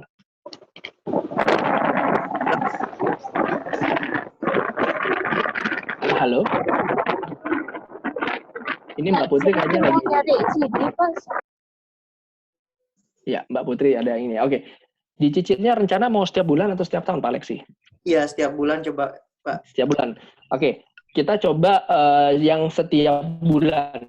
Nah, berarti yang diketahui di sini sudah kita temukan present 10 juta, ya. Oke, ini kita mau cari inflasi dulu ya, Pak Leksi ya. Jadi kita mau hitung dulu annual rate inflasinya 10% per tahun dengan periode 16 tahun yang akan datang. Compoundingnya teman-teman, karena kita mau hitung inflasi, jadi di sini compoundingnya kita hitung annually ya, karena kita mau cari tahunan teman-teman sekalian ya. Selama 16 tahun yang akan datang berapa sih kira-kira biaya yang dibutuhkan untuk kuliah kedokteran. Nah, berarti yang kita cari adalah future value. Nah, kita bisa dapati, kita klik, berarti dana yang dibutuhkan oleh Pak Leksi adalah berapa di situ Pak Leksi? 4.319.274.607 rupiah. Nah, ini adalah angka yang real nantinya nih Pak Leksi. Jadi mungkin angka ini kelihatannya akan besar. Gila, masa 4 miliar? Tapi percayalah, ya, ketika nanti anaknya Pak Leksi kuliah kedokteran 16 tahun yang akan datang, pasti angkanya nggak jauh dari ini. Gitu. Kenapa? Karena ada faktor inflasi yang kita masukkan 10% per tahun di sini. Oke. Baik. Nah, sekarang pertanyaannya adalah, gimana caranya kita mendapatkan uang 4,3 miliar ini di 16 tahun yang akan datang? Ya, kita riset dulu. Oke, nah berarti di sini kita mau hitung nih Pak Leksi, berapa sih yang harus kita sisihkan? Seperti yang tadi Pak Leksi bilang, maunya per bulan ya, untuk bisa mendapatkan uang bukan lagi 940 juta Pak Leksi. Melainkan berapa yang harus kita cari teman-teman? 4,3 miliar. Nah, oke. Nah, 4,3 miliar ini adalah kan uang di 16 tahun yang akan datang. Berarti masuk di mana nih untuk 4,3 miliarnya? Apakah di present value ataukah di future value? Future. Yes, betul. Betul, karena ini adalah uang di masa yang akan datang. Betul ya, 4,3 miliar. Di sini saya udah catat tadi, 4.319.274.607. Ya, 4.319 juta sekian. Oke. Nah, kemudian periodnya gitu ya Pak Leksi ya. Jadi di sini periodnya adalah 16 tahun. Namun Pak Leksi, karena Pak Leksi ingin mengumpulkan, menyisihkan uangnya adalah selama bulanan, berarti di sini kita nggak bisa lagi taruh periodnya di sini 16 Pak Leksi. Melainkan yaitu harus dikalikan dengan 12, yaitu 16 dikali 12 berarti 192 bulan. Ya, berapa uang yang kita butuhkan untuk bisa mendapatkan 4,3 miliar selama 192 bulan, karena di sini Pak Leksi mau mendapatkannya secara bulanan ya. Nah, di sini compoundingnya nggak perlu kita rubah teman-teman ya, tetap di monthly. Karena di sini kan kita mau dapetinnya adalah berapa yang harus disisihkan setiap bulan. Nah, lalu kemudian yes, betul. Nah, lalu kemudian berikutnya adalah annual rate dari investasi yang diharapkan di sini. Ya, nah dalam hal ini tentu untuk bisa mengimbangi dana pendidikan dibutuhkanlah suatu instrumen investasi dengan nilai return yang di atas dari inflasi 10% ya, teman-teman. Jadi dalam hal ini mau tidak mau harus mengambil resiko yang investasi yang beresiko tinggi. Ya, bisa itu saham ya, ataupun unit link saham atau equity ya, ataupun reksadana saham. Nah, biasanya return dari saham itu tidak tentu teman-teman. Namun kalau misalnya kita mau ambil rata-rata dari 10 tahun terakhir, return di saham itu ada di angka sekitar 12 sampai dengan 15%. Oke. Nah, jadi kalau misalkan nih kita ambil annual rate 15% per tahun ya, untuk misalkan investasi di unit link saham ya, atau equity, atau misalkan reksadana saham, ataupun sahamnya langsung. Nah, berarti dana yang dibutuhkan setiap bulan oleh Pak Leksi untuk bisa mendapatkan 4,3 miliar selama 192 bulan ke depan, atau alias 16 tahun ke depan adalah, kita cari present value atau payment, teman-teman, sekarang di sini. Payment. Pertanyaannya. Yes, betul. Ya, karena di sini yang kita mau cari adalah berkala ya, Pak Leksi ya. Jadi berapa sih yang harus disisihkan oleh Pak Leksi secara berkala. Berarti kita klik PMT. Nah, ini dia Pak Leksi. Jadi berapa nih Pak Leksi yang harus disisihkan setiap bulan saat ini Pak Leksi? 5.475. Oke, betul ya. Jadi di sinilah Pak Leksi ya. Jadi yang harus yang harus Pak Lexi lakukan adalah minimal Pak Lexi harus melakukan investasi sebesar Rp5.475.000 selama 192 ke depan Pak Lexi. Ya, namun jangan lupa investasinya harus di instrumen investasi yang memberikan return 15% per tahun. Nah, ini saya sarankan Pak Lexi bisa masuk ke saham atau reksadana saham atau mungkin unit link saham kalau Pak Lexi mungkin mau nabungnya di Prudential. Ya, ini baru hanya untuk kalau rencananya terjadi. Maksud saya apa teman-teman? Ketika amit-amit ya Pak Lexi ya, ketika Pak Lexi masih tetap hidup, bisa bekerja dan bisa nabung selama 192 bulan ke depan. Nah, pertanyaannya adalah kita sebagai seorang tenaga pemasar di Prudential juga perlu mempertimbangkan faktor resiko, teman-teman sekalian ya. Misalkan kita ketemu dengan nasabah nih Pak Lexi. Nah, coba sekarang Pak Lexi, kira-kira kalau seandainya Pak Lexi bisa jamin nggak Pak Lexi masih tetap bisa bekerja sampai dengan 16 tahun yang akan datang? Ya kan? Yang namanya resiko kita nggak pernah tahu loh Pak Lexi, ya kan? Nah, oleh karena itu Pak Lexi, apabila Pak Lexi adalah seorang orang tua yang bertanggung jawab dan benar-benar menginginkan masa depan yang terbaik buat anak Pak Lexi, pasti Pak Lexi juga harus mempertimbangkan faktor penanggulangan resikonya. Ya, saya berharap Pak Lexi tetap sehat, berumur panjang, sampai 16 tahun yang akan datang, Pak Lexi bisa mendampingi anak Pak Lexi kuliah, bahkan sampai wisuda, betul ya Pak Lexi ya. Namun, ketika misalkan Tuhan berkehendak lain nih Pak Lexi ya, kita misalkan mengalami resiko nih Pak Lexi. Nah, berarti otomatis nih Pak Lexi, kita harus mempersiapkan cadangan ya, planning cadangan gitu kan Pak Lexi ya, untuk bagaimana caranya kita bisa memiliki suatu nilai ekonomis yang bisa kita berikan kepada ahli waris kita agar anak kita bisa tetap berkuliah. Yaitu di sini cita-cita Pak Lexi adalah untuk bisa tetap kuliah di kedokteran. Nah, berarti di sini teman-teman, kalau misalkan saya sebagai tenaga pemasar dan saya ketemu dengan Pak Lexi dengan kasus seperti ini, berarti berapa kira-kira uang pertanggungan minimal yang saya akan berikan kepada Pak Lexi? Berarti sudah kelihatan ya teman-teman, berarti berapa uang minimalnya teman-teman? Yaitu sebesar 4,3 miliar.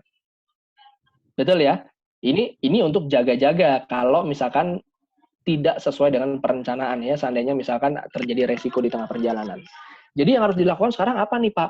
Ya tentu yang harus dilakukan sekarang adalah ya tentu kita harus berinvestasi dulu nih ya. Nah di dalam unit link kita nih Pak Lexi, kita memberikan suatu fasilitas untuk Pak Lexi ini bisa berinvestasi secara berkala dalam produk Prulink generasi baru kita ya, di mana kita punya nih instrumen untuk bisa memberikan Pak Lexi return sebesar 15% per tahun nih Pak Lexi. Asalkan Pak Lexi rutin ya, rutin menyisihkan uang sampai dengan 16 tahun ke depan tanpa putus nih Pak Lexi ya.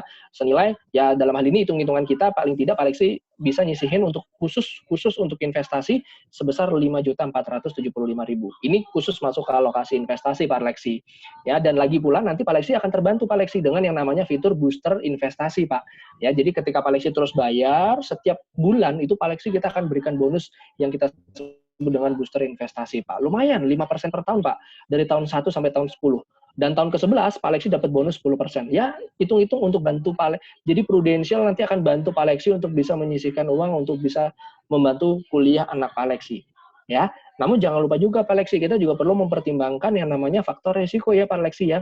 Jadi di sini saya juga punya paket nih buat Pak Lexi, selain untuk investasi sebesar 5.400.000 sebulan, kita juga perlu mempersiapkan yang namanya uang pertanggungan nih Pak Lexi, seminimal-minimalnya 4,3 miliar. Ya jaga-jaga kan Pak Lexi ya, kalau seandainya terjadi resiko, jadi kita bisa nih Pak Lexi memastikan anak Pak Lexi tetap bisa berkuliah kedokteran di 16 tahun yang akan datang. Nah, jadi mungkin kayak gitu ya teman-teman ya bahasanya, nggak tahu saya benar atau salah. Silakan dikoreksi mungkin dari Bu Pertiwi atau ya. Tapi anyway ya teman-teman ya, kira-kira nyambung nggak sih gitu ya dari apa yang tadi kita bahas gitu teman-teman? Masuk nggak sampai ke sana? Masuk. Bener kan ya? Bener ya?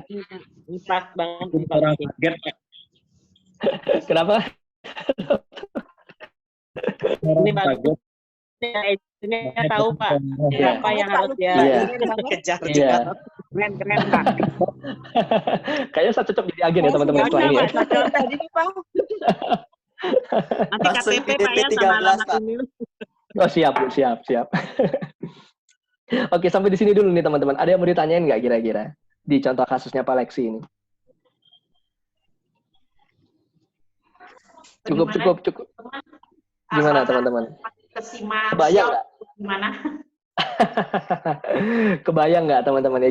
Jadi inilah ya yang perlu kita sebenarnya sampaikan kepada nasabah ya teman-teman. Namun kita kembali lagi teman-teman, ketika kita menawarkan suatu produk, haruslah produk yang sesuai dengan selain tujuan nasabah juga harus sesuai dengan kemampuan nasabah ya teman-teman sekalian. Jadi kalau saran saya, kita sebagai tenaga pemasar, Pak, saya sebagai tenaga pemasar memahami apa yang menjadi kondisi Bapak dan keluarga saat ini ya kan.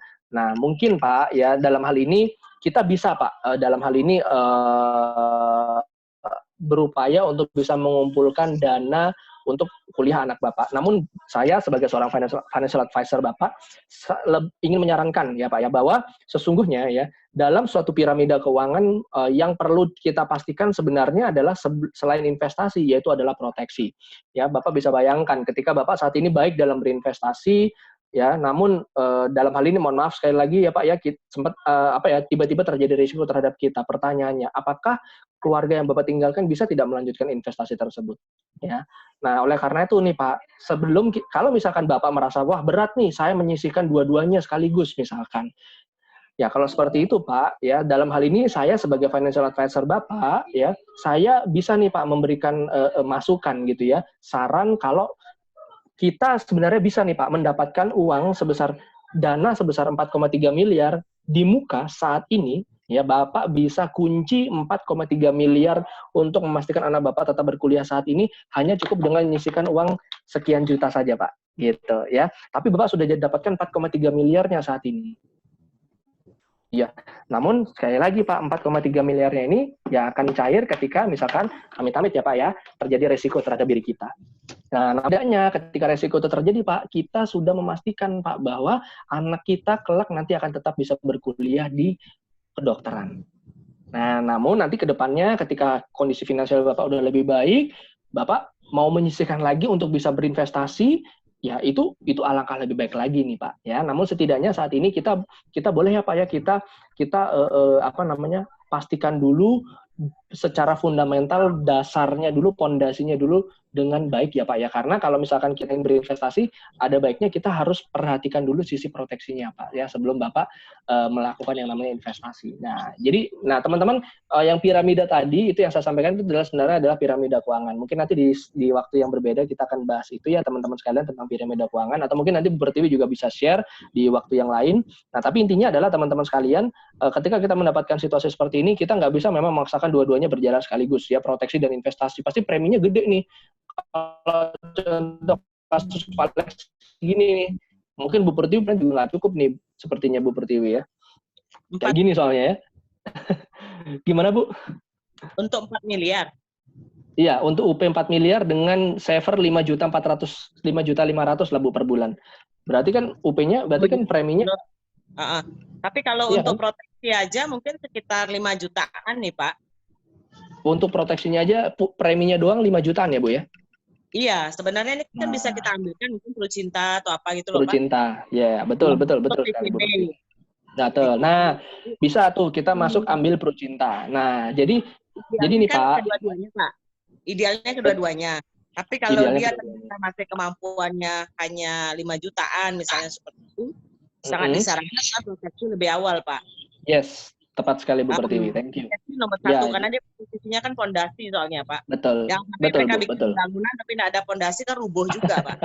Yes, betul Pertiwi. Setuju Bu. Setuju. Thank you Bu. Jadi begitu teman-teman. Nah, dengan Prucinta nih teman-teman ya kita ketika kita menawarkan suatu produk proteksi. Begini teman-teman, saya yakin dan percaya pasti nasabah akan melihat langsung hitung-hitungan yang kita langsung lakukan dan angka realistis yang memang harus dicapai. Karena kebanyakan orang-orang di luar sana mereka nggak tahu, ya kan? Yang mereka tahu cuma 940 juta, betul ya?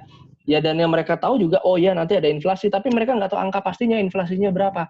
Ketika mendengar angka 4,3 miliar, baru kaget. Bener nggak? Masa ya sekian loh? Bener Pak, kan kita sudah hitung sama-sama. Ya kan? Data inflasi pendidikan 10% per tahun juga kita sudah bisa, teman-teman nanti bisa cari di artikel ya, teman-teman di internet banyak gitu ya. Inflasi pendidikan setiap tahun di Indonesia. Nah, teman-teman nanti dapatkan. Biasanya rata-rata sekitar 10% teman-teman. Nah, ketika kita lakukan perhitungan ini teman-teman bersama dengan nasabah pasti akan surprise gitu dengan angkanya. Ih, masa iya benar 4,3 miliar? Ya, ini terjadi Pak gitu loh. Dan kalau kita nggak persiapkan dari sekarang, maka ya akan sulit nanti untuk, mohon maaf, anak Bapak bisa berkuliah di kedokteran. Ya, jadi mumpung kita ketemu saat ini Pak, ya kan, nah, saya berbagi nih dengan baik ya, dan juga dengan proper untuk bagaimana kita sama-sama bisa merencanakan anak Bapak bisa berkuliah di kedokteran sesuai dengan cita-cita Bapak 16 tahun lagi. Nah, jadi gitu teman-teman. Nah, dengan Pru Cinta seperti tadi kata Bu Pertiwi itu bagus juga sih sebenarnya ya, apalagi Pru Cinta nanti di tahun ke-20 ada yang namanya pengembalian premi, benar nggak teman-teman? Nah, jadi mungkin nanti teman-teman juga bisa elaborasi di sana gitu kan. Jadi katakanlah nanti, oke lah Pak, katakanlah kalau misalkan tadi kata Bu Pertiwi premi kurang lebih sekitar 5 jutaan ya Bu ya per bulan ya Bu. 5 jutaan ya per bulan ya. Nah, berarti kalau ya, misalkan saya hitung 5 jutaan Pak Luki. 5 jutaan kalau ya. Nah, kurang dari itulah Pak ya. Ya betul. Nah, berarti teman-teman kalau preminya betul. Jadi kalau preminya di Pru Cinta 5 jutaan, teman-teman. Nah, katakanlah nasabah menyisihkannya selama 15 tahun ya. Nah, berarti kalau misalkan nasabah menyisihkan selama 15 tahun, berarti total premi yang sudah disetorkan nasabah adalah 900 juta. Ya. So, enggak ya masih cukup realistis lah Pak, 900 juta nanti katakanlah setelah 20 tahun yang akan datang Bapak mau gunakan untuk menambah biaya kuliah anak Bapak di kedokteran, saya rasa 900 juta itu masih bisa diupayakan ya. Selain itu juga nanti kita akan coba untuk kita mengupayakan hal yang lain. Ya lumayan loh, 100% pengembalian premi di tahun ke-20 itu 900 juta teman-teman. Ya, itu untuk pembayaran premi selama 15 tahun dari 5 juta per bulan. Nah, itu teman-teman bisa sampaikan. Jadi Bapak sebenarnya program ini adalah program yang tepat untuk kebutuhan Bapak saat ini, yaitu adalah untuk bisa menyediakan jaminan akan proteksi bahwa kuliah anak Bapak akan tetap terlaksana ya, sekalipun Bapak mohon maaf gitu ya ada ataupun tidak gitu ya, atau misalnya Bapak terjadi resiko ataupun tidak terhadap diri Bapak. Dan yang kedua adalah jadi di sini kita bisa melatih diri kita untuk menyisihkan uang setiap bulan, ya kan? Ya, karena nanti di tahun ke-20 saya harap Bapak tetap sehat selalu, panjang umur. Nanti di tahun ke-20 Bapak boleh tarik duitnya 900 juta. Ya, sekali lagi 900 jutanya mau dipakai buat apa? Ya, Bapak bisa pakai buat tambahan uang kuliah anak Bapak di kedokteran nanti. Nah, kira-kira gimana nih, Pak? Nah, kayak gitu ya, teman-teman ya. Mungkin ya nggak tahu, silakan Bu Pertiwi, mungkin ada tambahan mungkin Bu Pertiwi. Silakan. 20 anaknya udah tamat, Pak. Iya, ya kan 6 tahun kuliahnya, Pak. Kan 6 tahun kuliahnya kan. Jadi 900 jutanya nanti bisa dipakai buat sebelum dia wisuda, atau mungkin nanti mau misalkan dia mau tugas akhir kan biasanya kan butuh dana tuh buat praktikum segala macam gitu. Ya, tapi intinya adalah kan ini tujuannya untuk proteksi dulu kan, teman-teman.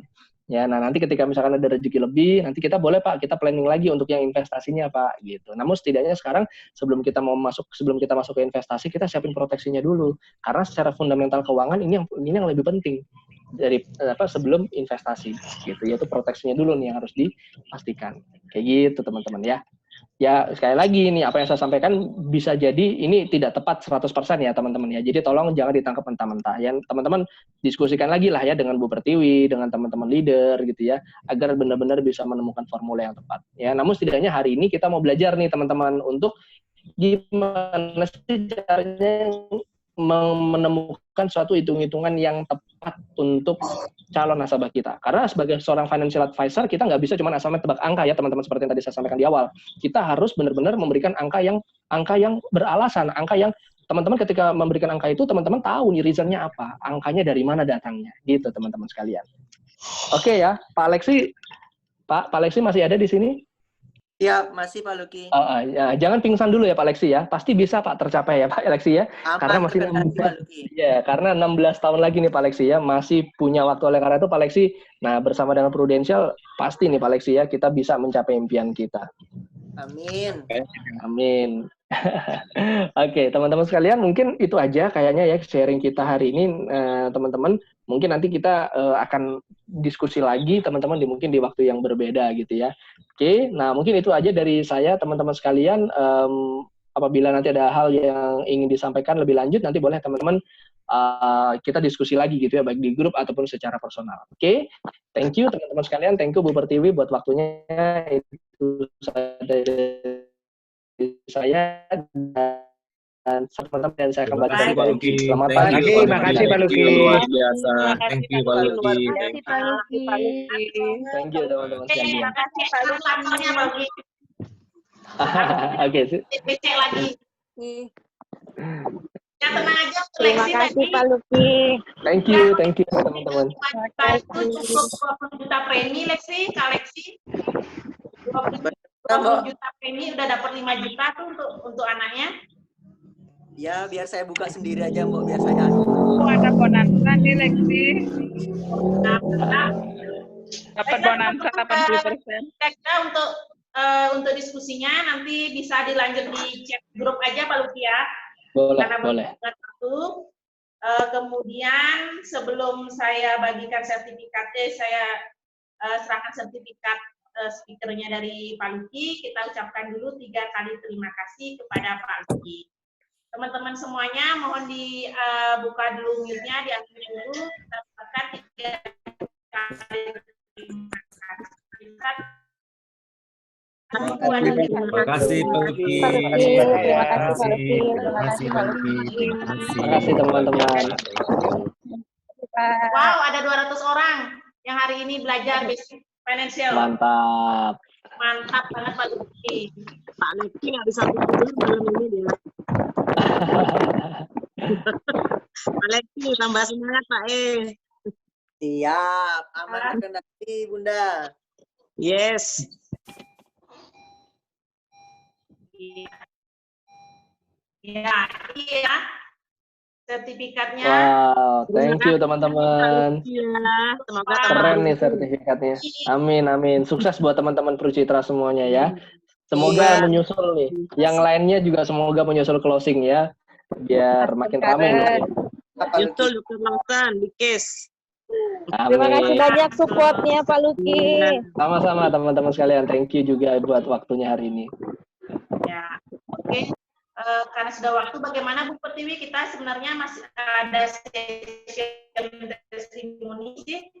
Apa kita nanti lanjut besok? Boleh kasih resume aja Bu Happy ya. Oke, resume ya. Baiklah, Ya. saya langsung resume aja Bu ya, biar memanfaatkan waktu ya. Ya, silakan. Oke, resume saya dapat bahwa segala sesuatu tentang keuangan itu perlu direncanakan, perlu dipilah mana yang butuh, memang kebutuhan kita, mana yang keinginan kita.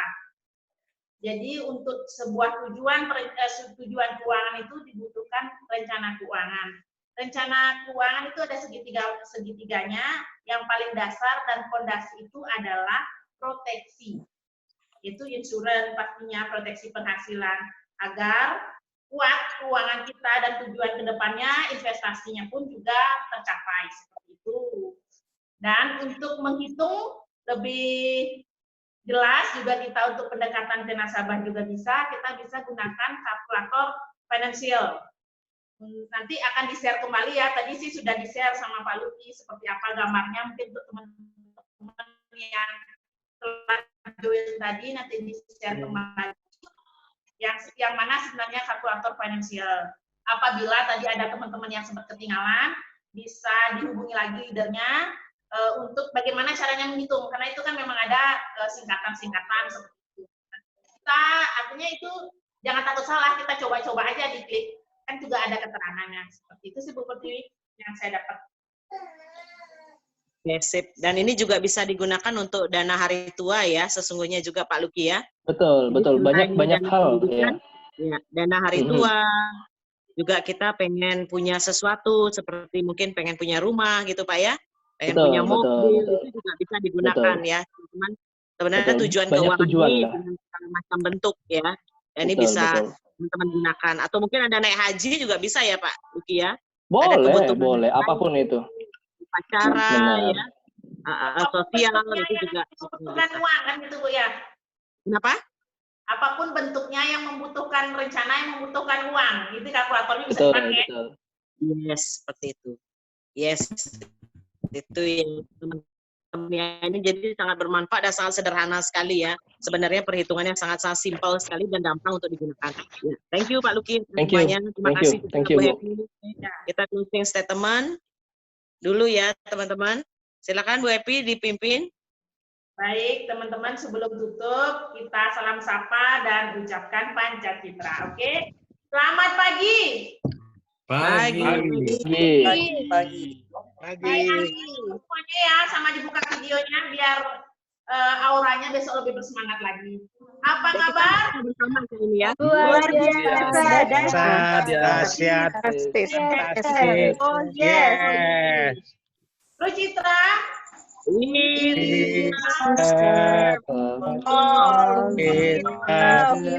Masih prestasi setiap hari. Citra diri positif, integritas, tanggung jawab,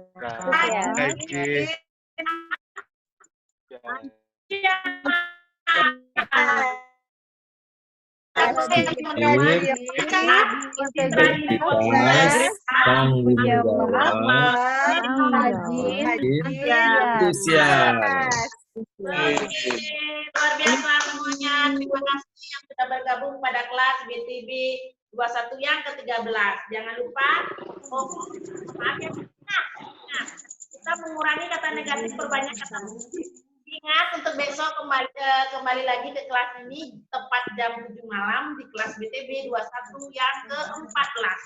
Dibawakan oleh Dr. Kosen ya Bu Trivia. Oke. Terima kasih. Baiklah teman-teman, selamat malam, selamat istirahat dan stay safe, stay produktif, tetaplah menjadi baik. Terima kasih semuanya. Thank you Bu Pertiwi, Dr. Lawson, thank you teman-teman.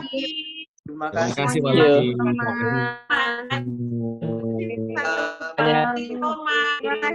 Luki. Thank you. Terima kasih teman-teman. Ya semuanya.